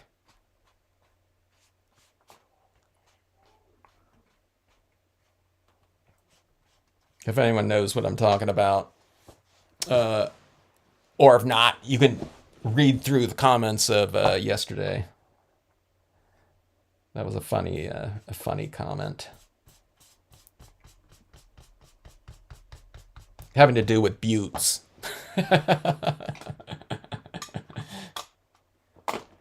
Okay, that was the light blue. That is really raying up a lot. Okay, so here's the Prussian blue. That's the Prussian blue, or it's the same blue that I stamped out my Erie Moon in, okay? Ink up and test it out in a little corner, or I don't know. You want to see how dark it is in relation to, or not in relation to, but how it looks. How much contrast is there between what you've already applied and your next tone, okay? If it's like a big jump in value or something like that, then maybe you kind of applied a little bit more selectively. Change your rate at which you add it in there, okay? So it doesn't make for a precarious type of exercise. Or if you go into your tone, it's like, oh my God, I just took like a 50% jump in value or something like that. And if you're worried about kind of application, then all you need to do is you just knock it down, make your tone a little bit lighter, and make it closer to whatever is already down here too. You can do that. If you're doing colored pencils, you would just change your pressure, and that changes the the rate of I don't know, whatever, achieving the full saturation of that given tone, hue, whatever that colored pencil is, with dye-based inks or liquid inks. You just kind of use a little bit less of it, and it just goes on there much drier and lighter. Okay, so I'm going pretty dark on this one. So I'm going to be building this up a little bit more. I think I just moved my, you see, here's what I did right here. I was going to have this figure right here, but I think I moved this figure now. Yeah, I still need to put it, okay, see, I made that dark right there, or darker. So I'm going to bring this over here a little bit more this way. I should have left this a little bit lighter. I mean, it's still fairly light, so I need to keep that in mind here, to have the figure more spotlit.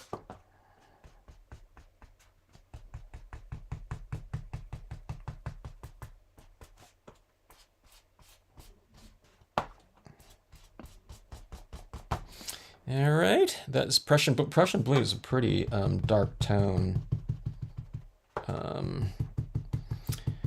It's one of my favorite blues out there. Now I haven't used it in a while, but I really like the Adirondack denim. Oh, yeah, it's the Distress ink. God, I haven't used it in a long time. Anyone ever hear of, where is it? Yeah. Anyone know Blueprint Sketch Distress ink color? This one for me is even precarious. I think it's a different chemistry of ink. It's like I was, if I was eating like some Dave's Insanity, that type of chili oil, hot oil. you know, I'm just gonna go for a tiny little drop like that on here. Okay, let me test it out. I don't know. I haven't done it in a while, but okay, that's not too bad. But again, it's like one little drop like that. But see how dark that, it's a pretty dark tone like that. It stains. I don't know what it is. There's like Prussian blue, whatever the chemistry that is, it really stains and it penetrates too the other inks that are already applied on there. Much, much easier. I don't know. I think on a microscopic level or something like that, I think the whatever whatever that is in dyes, the pigment or whatever, I think it's smaller because you see everything is getting like dark, and see that it has that Blueprint Sketch. It has a little bit of that tinge of there's a slight reddish tinge in there. Blueprints look a little bit, they're a little bit kind of on that violet spectrum, right? Okay, so that really toned things in pretty good there with that blue. Went in like that. And now, not with this stays on black, but we can go to our dye-based black here with this. Let's see. You guys don't have to watch the replay. You didn't miss anything. Anyway, do you guys know that the on the YouTube controls, you can go into this. I think it's like this little gear box or something like that. But if you're watching something, I mean, you'd turn the sound off. But if you, now I speed up some of my pieces, and do this time lapse version of it with music. But if you're ever kind of, just want to check out and see how some scene of mine got, to a certain way, there's this little gearbox toolbox, and you can speed it up. You can, I don't know what you can do it, like 4 times speed or 2 times speed or something like that, for your playback. And you can really blast through, some of these like really long videos of mine.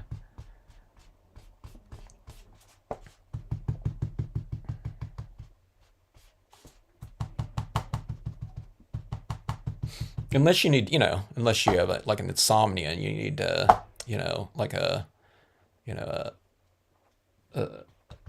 natural sleep sedative of my voice and delivery.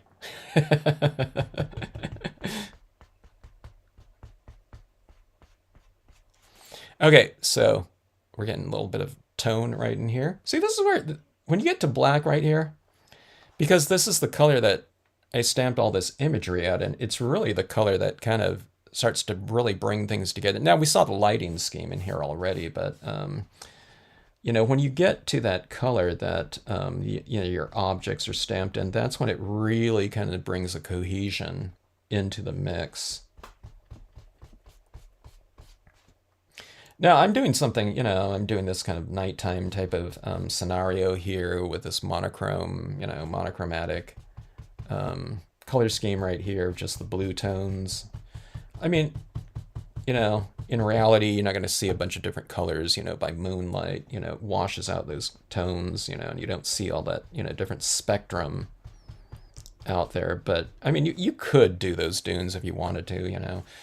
Pieces don't have to be kind of like realistic, you know what I mean? It's like, how realistic is anything going to be anyway? I mean, you could, sometimes you look at some pieces and you think, wow, I thought that was a photograph, on some people's scenes, but I don't know. You don't have to be beholden to that kind of notion of realism. So, what I'm getting at is you can do this dune sea down here at nighttime and warm sand tone colors or something like that if you want to.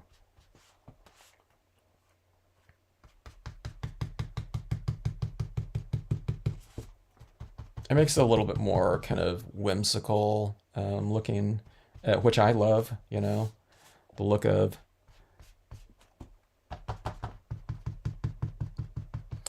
I was talking about with this one customer.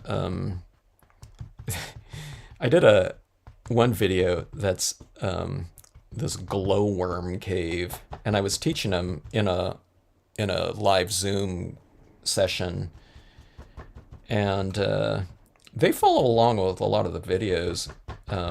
But that one really stood out to me because I thought, oh my god, you did the sand, the glowworm cave, piece, and they did it really awesome. But I was telling them that I really need to play around with the these glow powders now that I've recently become aware of, for that glowworm cave. I wrote to them because they had purchased the latest nature sets. So I said, hey, we might want to revisit the glowworm cave. Okay, but what I'm getting at here is I think something like this would be really awesome to do a version of this scene where we do this moon and this glow powder right here, and then you put this glow powder on the tops of these sand dunes like this. I'm making the scene for regular lighting in here because you really have to use a lot of the powder I'm finding kind of slathered on there fairly thick for it to have that light retention where it glows for a decent, amount of time, not just like, you flip off the lights and you can see it for like 2 seconds or something like that, So I think like a scene like this, just for, the purpose of, a glow in the dark, whatever, presentation would be really cool. I don't know, I need to practice, play around with that type of thing.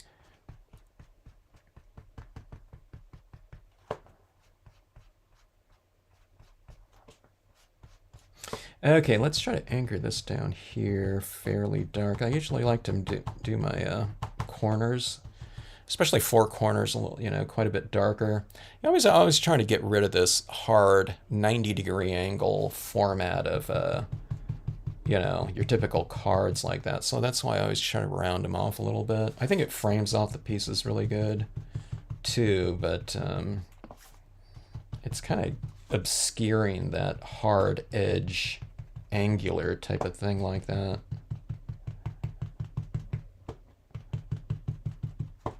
I don't know. It's good for containment, like I said, and I don't know, whatever, composition and framing too. But I'm going really heavy right here. And the heavier you go right here, or the darker you go, the lighter the light areas will look by contrast. I'm wondering about this figure right here. See, normally I would stamp out these dunes right here. I probably would have done it in maybe like that light blue up here instead of black like this. But I was just doing some stamp sketches yesterday, so I wasn't doing it with that purpose right here. But see, if I stamp this little figure right here in black, it's going to have all this texturing around there, so that might not work out that well. There's not enough contrast between the figure and the background, but maybe if I go with like a bigger one, the bigger version of that lady rider, maybe that would be good. I do want to put a figure in here though. Oh, let me see where that, oh, here it is right here. I can put her in the, is that too big right here? She really goes up quite a bit in the scene. So it's like this. Like that texture. And see, I'd have all that texture right in that area right here. Oh, okay, so let me see if I can do something here. I might be able to do something. If I put like a layer of mist or something right here with the white pigment ink and then stamp the figure over it, would that work?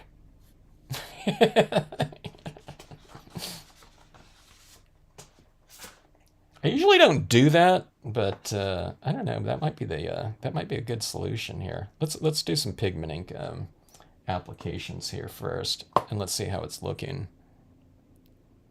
But yeah, this is like a stage without like a like a main star or something like that we need in there. Let's see.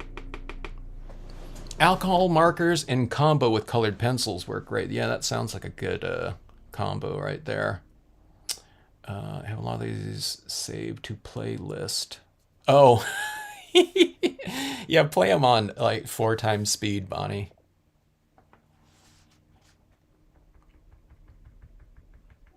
Okay, so we're going to make this moon kind of glow a little bit more. I have it kind of glowing in the design itself, like this. So I have all these kind of engraved lines. They're really kind of, I don't know, they're not microscopic, but you can see them around there like that to give that hazy kind of look. But then I'm just kind of reiterating it with a, more lightness like this. And I'm putting it around on those little buttes like that. Let's put it on this one right here. So it's like influencing, our light is kind of influencing our objects right here. Maybe let's bring it even down here. Like that. I think it was good that I did these, like, I stamped out all these scenes yesterday, so my black ink is really kind of dry. So I don't have like black ink on here as if I just stamped it out. So I don't know. Maybe that's a good way approach to these lives. Just do a stamp sketching video and do a bunch of different compositions and just kind of finish them off. Where I'm not having to fight against some sort of I don't know, whatever drying issue or something like that. So I'm bringing this kind of around in here a little bit. Some of this white pigment ink. Right down into here. I mean, it's not supposed to look like that, but do you ever see like a cloud coming over a mountain or something like that? It looks really cool. It's like it almost looks like powder, kind of like a liquid pouring over, something. But I'm bringing this into this area, and then let's illuminate this area right here a little bit. So remember, so instead of having black here, those little ripples right in here will be gray where the light is kind of reflecting off of them the most. Like that, so it's much lighter there now. Okay. Oh, it's probably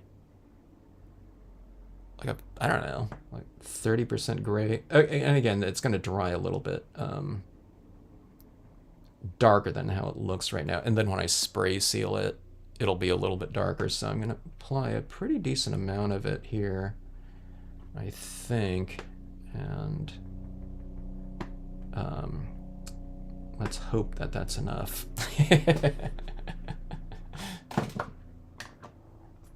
It's not gotta be like some precarious, oh my god, I just don't want it to be like a 90% black like it is over here, so that's quite a bit lighter, so this object, this figure should stand out against that with like no problem, I would think. Okay, I'm gonna let that dry a little bit, but see, we can go in with our alcohol inks. This is a little bit too light. Let's grab a couple different blue tones here, or gray, and then we can color in some of these shadow areas of our mountain range right here.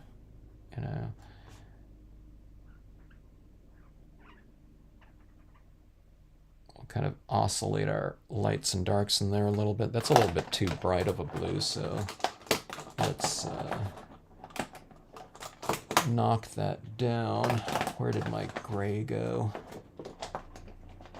I seem to be using this 50% gray a lot.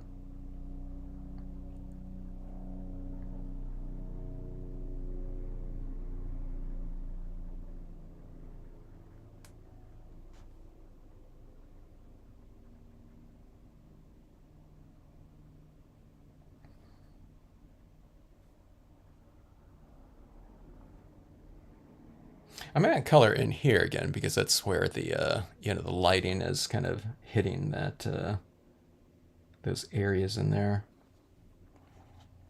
I hadn't thought about it. I guess somewhere along the line too. See all these ripples in here?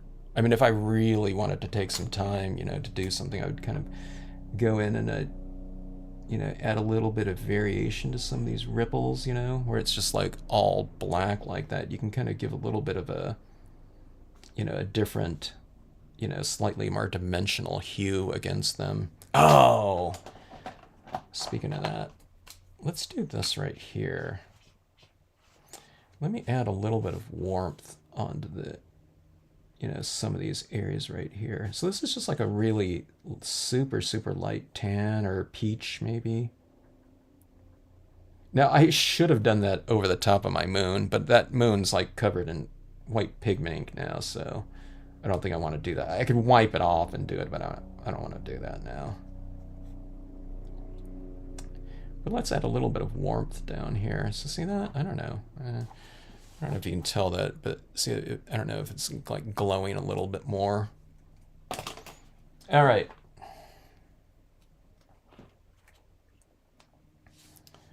Let's see about this.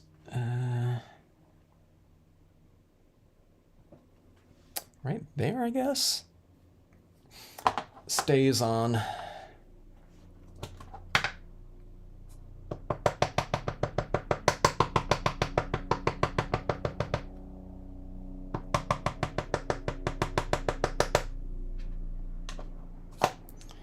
All right. I'm debating on whether or not to wipe off some of those feet right there, so it looks like the horse is kind of in the sand a little bit more, but I think I'm going to leave it as is, like that. Maybe because there's a little bit of a shadow at the base of the, the feet, hooves or whatever, and I think I want that on here. All right, so look at this right here. So that right there on that side of the figure where there was heavy pigment ink, that pigment ink is showing right through that. But I think it looks okay. I kind of did that. It's like in the lighting a little bit more. I would have wanted that a little bit darker, but that's dark enough for me. Okay, so here's the technique then. If I didn't want that to happen, I would have had to spray seal that white down first, or just allowed it to dry a little bit longer, because I think it was still pretty wet. But it got in that light right there. Let me see something. Speaking of, where's my black colored pencil? My desk is like completely, I don't know if this is going to apply right here right now because it's probably still a little bit wet, but that's down there. Interesting. That Stays On ink is pretty dry, and as I'm applying this over the top of it, it's not applying too much. It applied a little bit. I don't know if you can see it. That got a little bit darker. So if I allow that to sit a little bit longer, I'm sure it'll be fine. But, and then I can go back in after the spray fix if I want to add in a little bit of like shadow. Let me see if I can add in some shadow work right now.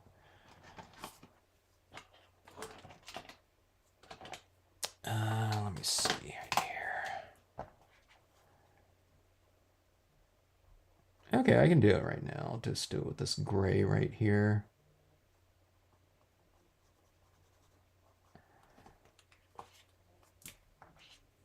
Yeah, it's a little bit too black. I'm just going to do a couple little lines like that and then blend that black out a little bit. So I have a little bit of a darker version of this gray, like that. So I'm just kind of doing these elongated shadows like that a little bit.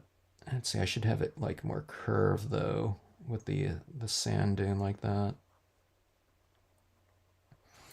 All right, so we have that. White pigment ink over here. All right. I'm tempted to add in, like a couple cacti or something like that, or that, I don't know, that ocotillo again in there. Just to kind of frame this off a little bit. I want a little bit more variation in here, I think. Let me grab that.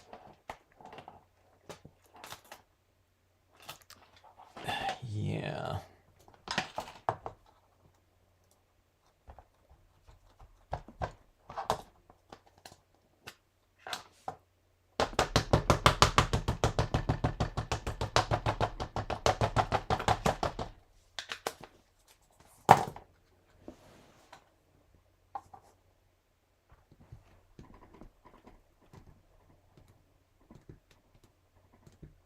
It seems strange. And normally I'm thinking about, in a lot of my different terrains, I'm thinking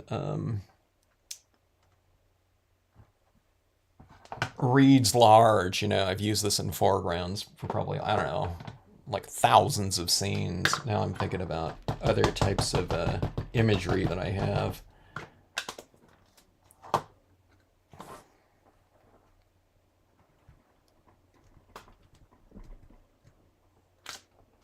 Okay, yeah, that looks much better.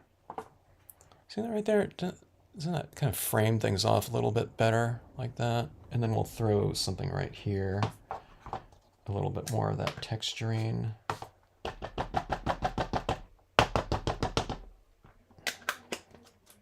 Now on this one, I probably didn't need to use the StazOn if I didn't want to. I could use, my dye-based ink or something like that, but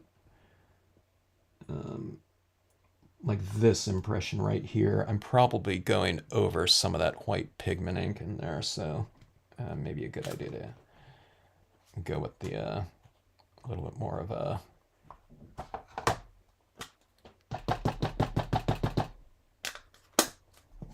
I don't know, whatever. Go with a sure thing.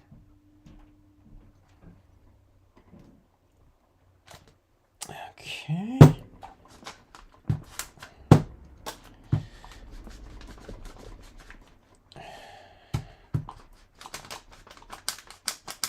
This is my StazOn cleaner, by the way.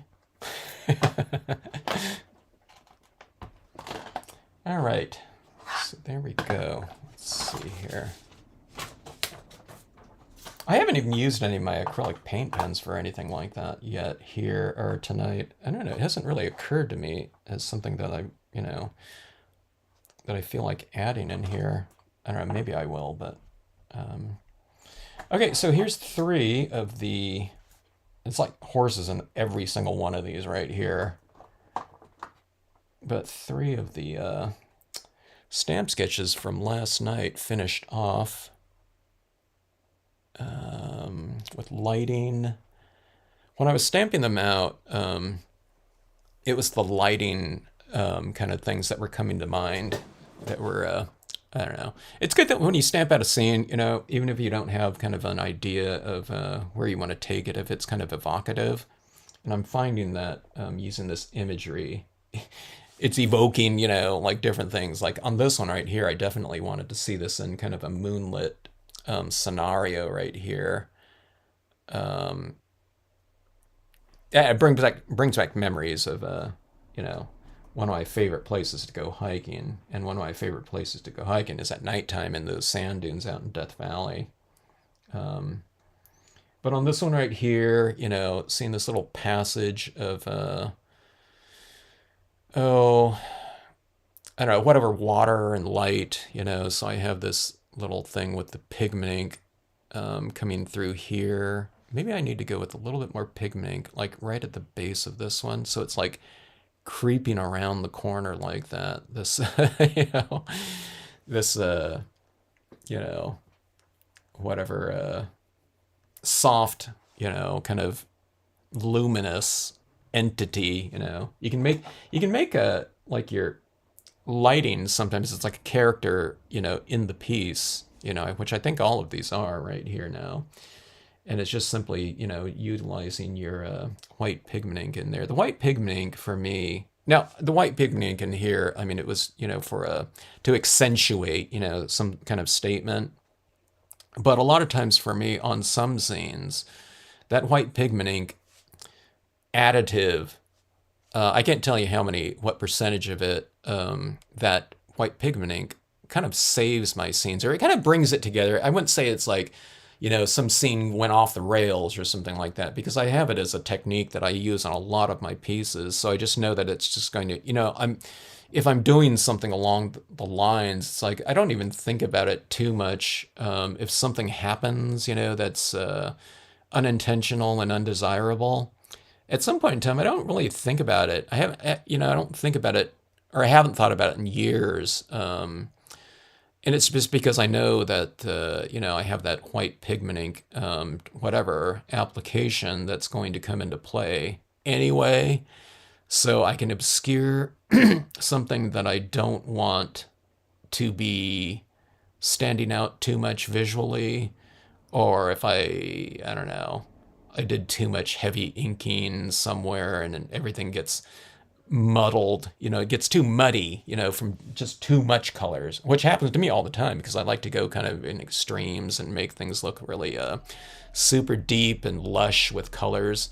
And it happens like a lot of times in my grass scenes, I like to use a lot of different tones of green and browns and grasses, and sometimes it can look really muddled. So I'll add in like a mist or something like that over the grassy area, and add in like some wildflowers or something like that with the pens. So you're adding in kind of this haze and then something crisp back into it, so that it just kind of remedies everything. So yeah, I'd really recommend getting that cotton ball-y type of application of like pigment ink down. And remember, to do that, you just retain some of your areas of light or white within a scene, and then just apply a very light touch with it, where you can barely see it with like a couple taps, and only through like 15 taps or so. It's like, okay, I can really start to see it building up right there. So you have a lot of control over it, and you can control the amount of light that's in there. It's supposed to look really kind of misty and light like that. So you want to kind of apply it with that same kind of whatever sensibility or rate it, application rate, I guess you can say, which is a dry one.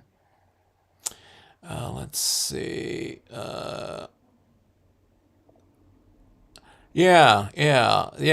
So yeah, that's what Linda is mentioning. The mist brought it together. Yeah, it's a great kind of, it's a textural tool too. You kind of, it doesn't have to be this mist. Sometimes I use that pigment ink, or not pigment ink, but the gel pens back when, or it's the like these paint pens. If you add some kind of texture, common texture to things, it tends to bring them all together, and it enhances it too. It's not just like repairing something that kind of went astray. It's like a needle and thread that's running through. A lot of times backgrounds, midgrounds, foregrounds. If I didn't have the continuity to this right now, I would just add some kind of like little bit of highlights up here around my cloud, whatever lining. Then I would add some highlights on these rocks, and then down on this terrain down here. So you're bringing in some sort of common texture to all those different areas, and that tends to bring things together too, like that. Colors doing it. Hello, Blackmore. Glad you like it. Thanks for joining in here, checking out the live. Sharita experimenting, as it were. Sharita's lab. Everyone should think of their craft room as their laboratory, you know. It gives us the kind of the freedom to kind of really experiment and to branch out, I think. If you think about you like going into the art gallery or something, you know, the artist space or something like that, sometimes people get a little bit too nervous. Like, you know, this isn't like every piece has got to be kind of designated for the like the Museum of Modern Art. Blue is my favorite color, so all shades. I like blues too. The cool spectrum. There. Do you see this right here where this cool spectrum is? But do you see where I've added down that little bit of that tinge of that, oh, I don't know, it was one of these colors. It was like that tan color. But do you see that little bit of warmth right here in this one? I mean, it's, you know, and then you see that little bit of warmth in here. This one was going with the more, the Caribbean blue right here, this bottom one. But if you add in that little tinge right there, that's my little tip, whatever, for the day. If you add in a little tinge of a different temperature, so if you're going with all warm tones, maybe you add in like a little bit of like a, you know, like a super light, like a sky blue value of blue, okay? That really expands your temperature range, you know, where everything's all warm, then you have a little bit of area of cool. I often do that in like sunset scenes or something like that. If I've retained some white, I'll add a little bit of coolness somewhere. You can do it with like a little pen too, like something like this. Maybe you use a little bit of a lighter blue than that though, and just, you know, tone it in somewhere. And then again, the opposite for all cool tone scenes. You don't have to do that. I don't do it on all of mine, but that little bit of warmth down there just kind of, it seems to anchor things and makes it look more full to me. And it doesn't have to be everywhere too. I mean, in here it's all throughout this water, but even if it was just like, you know, even if it was like right here only and not there and there, I think that would be fine too. But it kind of reads, because again, you're just expanding a whole, whatever aspect of the piece in terms of temperature schemes there. Hello, Bugs. Saturday night movie date over and over. Yeah, I wanted to get to some of these candy. I couldn't wait. So it's like I had to get all my orders out. So I stayed up really late last night getting those all out so I can take them over to the post office today. But it's like, oh, I got to get to some of these scenes, you know? So I really wanted to do those. I didn't do my largest ones here, and I didn't get to this one right, that little minor, that gold pattern right here, because I want to do something with some of those gold touches in here that we were talking about yesterday. And this one right here, I wasn't quite sure of the color scheme that I wanted in this one, or, you know, if I was going to do a big word stamp right here. So if I'm going to do a word stamp right here, I could kind of gear my color scheme around like a quote or something like that, you know, if it's you know, whatever. So like, you know, like a quote on spring or something like that, then I can bring this entire area to life with, you know, desert wildflowers or something like that. Maybe I'll do that one of those. And I've always wanted to do one where I've seen in person driving out to, you know, the Phoenix area from California for that. Is it the April show out in Mesa? But one year we had, I don't know, it might have been last year or 2 years ago, man, we had so much rain. But you look from the interstate and like to this butte that's, I don't know, it's probably 15 miles away or something like that. And it was just a carpet of like yellow flowers, yellow blooms, you know. down there. So maybe I might want to play around with something like that. I've always wanted to do these carpets of wildflowers in a like a spring desert scenario. And maybe I'll do that with that one. I want to play around with a lot of my paint pens on something. I haven't done enough paint pen scenes. I don't know. It seems like it's been a couple months or something like that since I did that. Yeah. Okay. So you're supposed to tell us if it will work, though. Are the Le Plume markers watercolor or alcohol? Did anyone answer that? Le Plumes are watercolors. Unless, oh, are you talking about my Le Plumes? Oh, my Le Plumes right here. There's watercolor Le Plumes that are the double-sided ones, and these ones are the permanent Le Plumes. Use any brand that you want, though. You know, it's not, you know, if you got Copic, you use Copic. You know, my shuttle art ones were fantastic, but they've been sitting up on the shelf for like 3 years without usage, and it got those, it has those, whatever, those pen growths on it. Not to get gross or anything like that. I think the last one, the blues. This one's your favorite right here. That might be my favorite too. I like this one though, in that lighting up there like that on that that butte right there. I love these clouds right here. How those ones stamped out right down in there. On this one, I might want to add in some things in here too. I'm not sure. This character would be interesting if I put some kind of like smaller thing like back in here, like they're looking at something in between this and right in here. No, that would be distracting, I think. I was thinking I put like an animal right there. That wouldn't look good.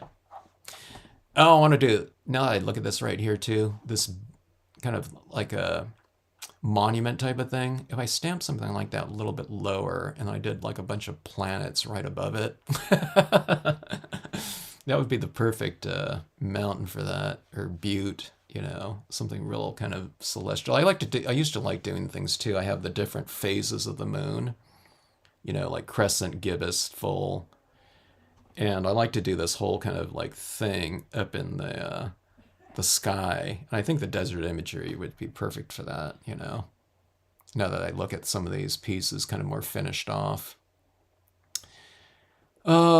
Yeah, I like these. The blues are a really fun one to go with. So if you're ever doing blues, okay, so I went with something like this, and you don't have to go with Marvy, you know, but just line up your pads, Memento, whatever you're using right here, okay? But oftentimes when I get to my darkest one, it's not dark enough, okay? So my tip on that is to go to, now sometimes you might have to wait for it to dry a little bit, or get drier, but you saw me go to this Blueprint sketch one, which is like super dark. If you have the Adirondack pads of old, the denim worked really well. The Prussian blue certainly from Marvy, but go with a little bit of black on that edge right there, and that gives you that super depth and richness, and it illuminates your lighter areas. So you're not just going darker just for darker's sake, okay? It makes these other colors that are lighter than it kind of glow a little bit more with that little bit of contrast, even if you go like a 1/4 inch into your piece or something like that, okay, with black, and try to make those corners really dark like that. And plus, if you've stamped out your objects in black, then that black will kind of unify things a little bit more. Yeah, the mad scientist. Get lab coats instead of like crafting aprons. You get into the spirit of it. You can't pick one out. All favorites. Glad you like them, Jeannie. The grayscale one speaks to Cynthia there. I do like grayscale though. I haven't done, so if I'm doing like a I mentioned this in the past to people. You know, I've done like certain scenes really big. I mean, just to go extreme, it's like 11 by 17.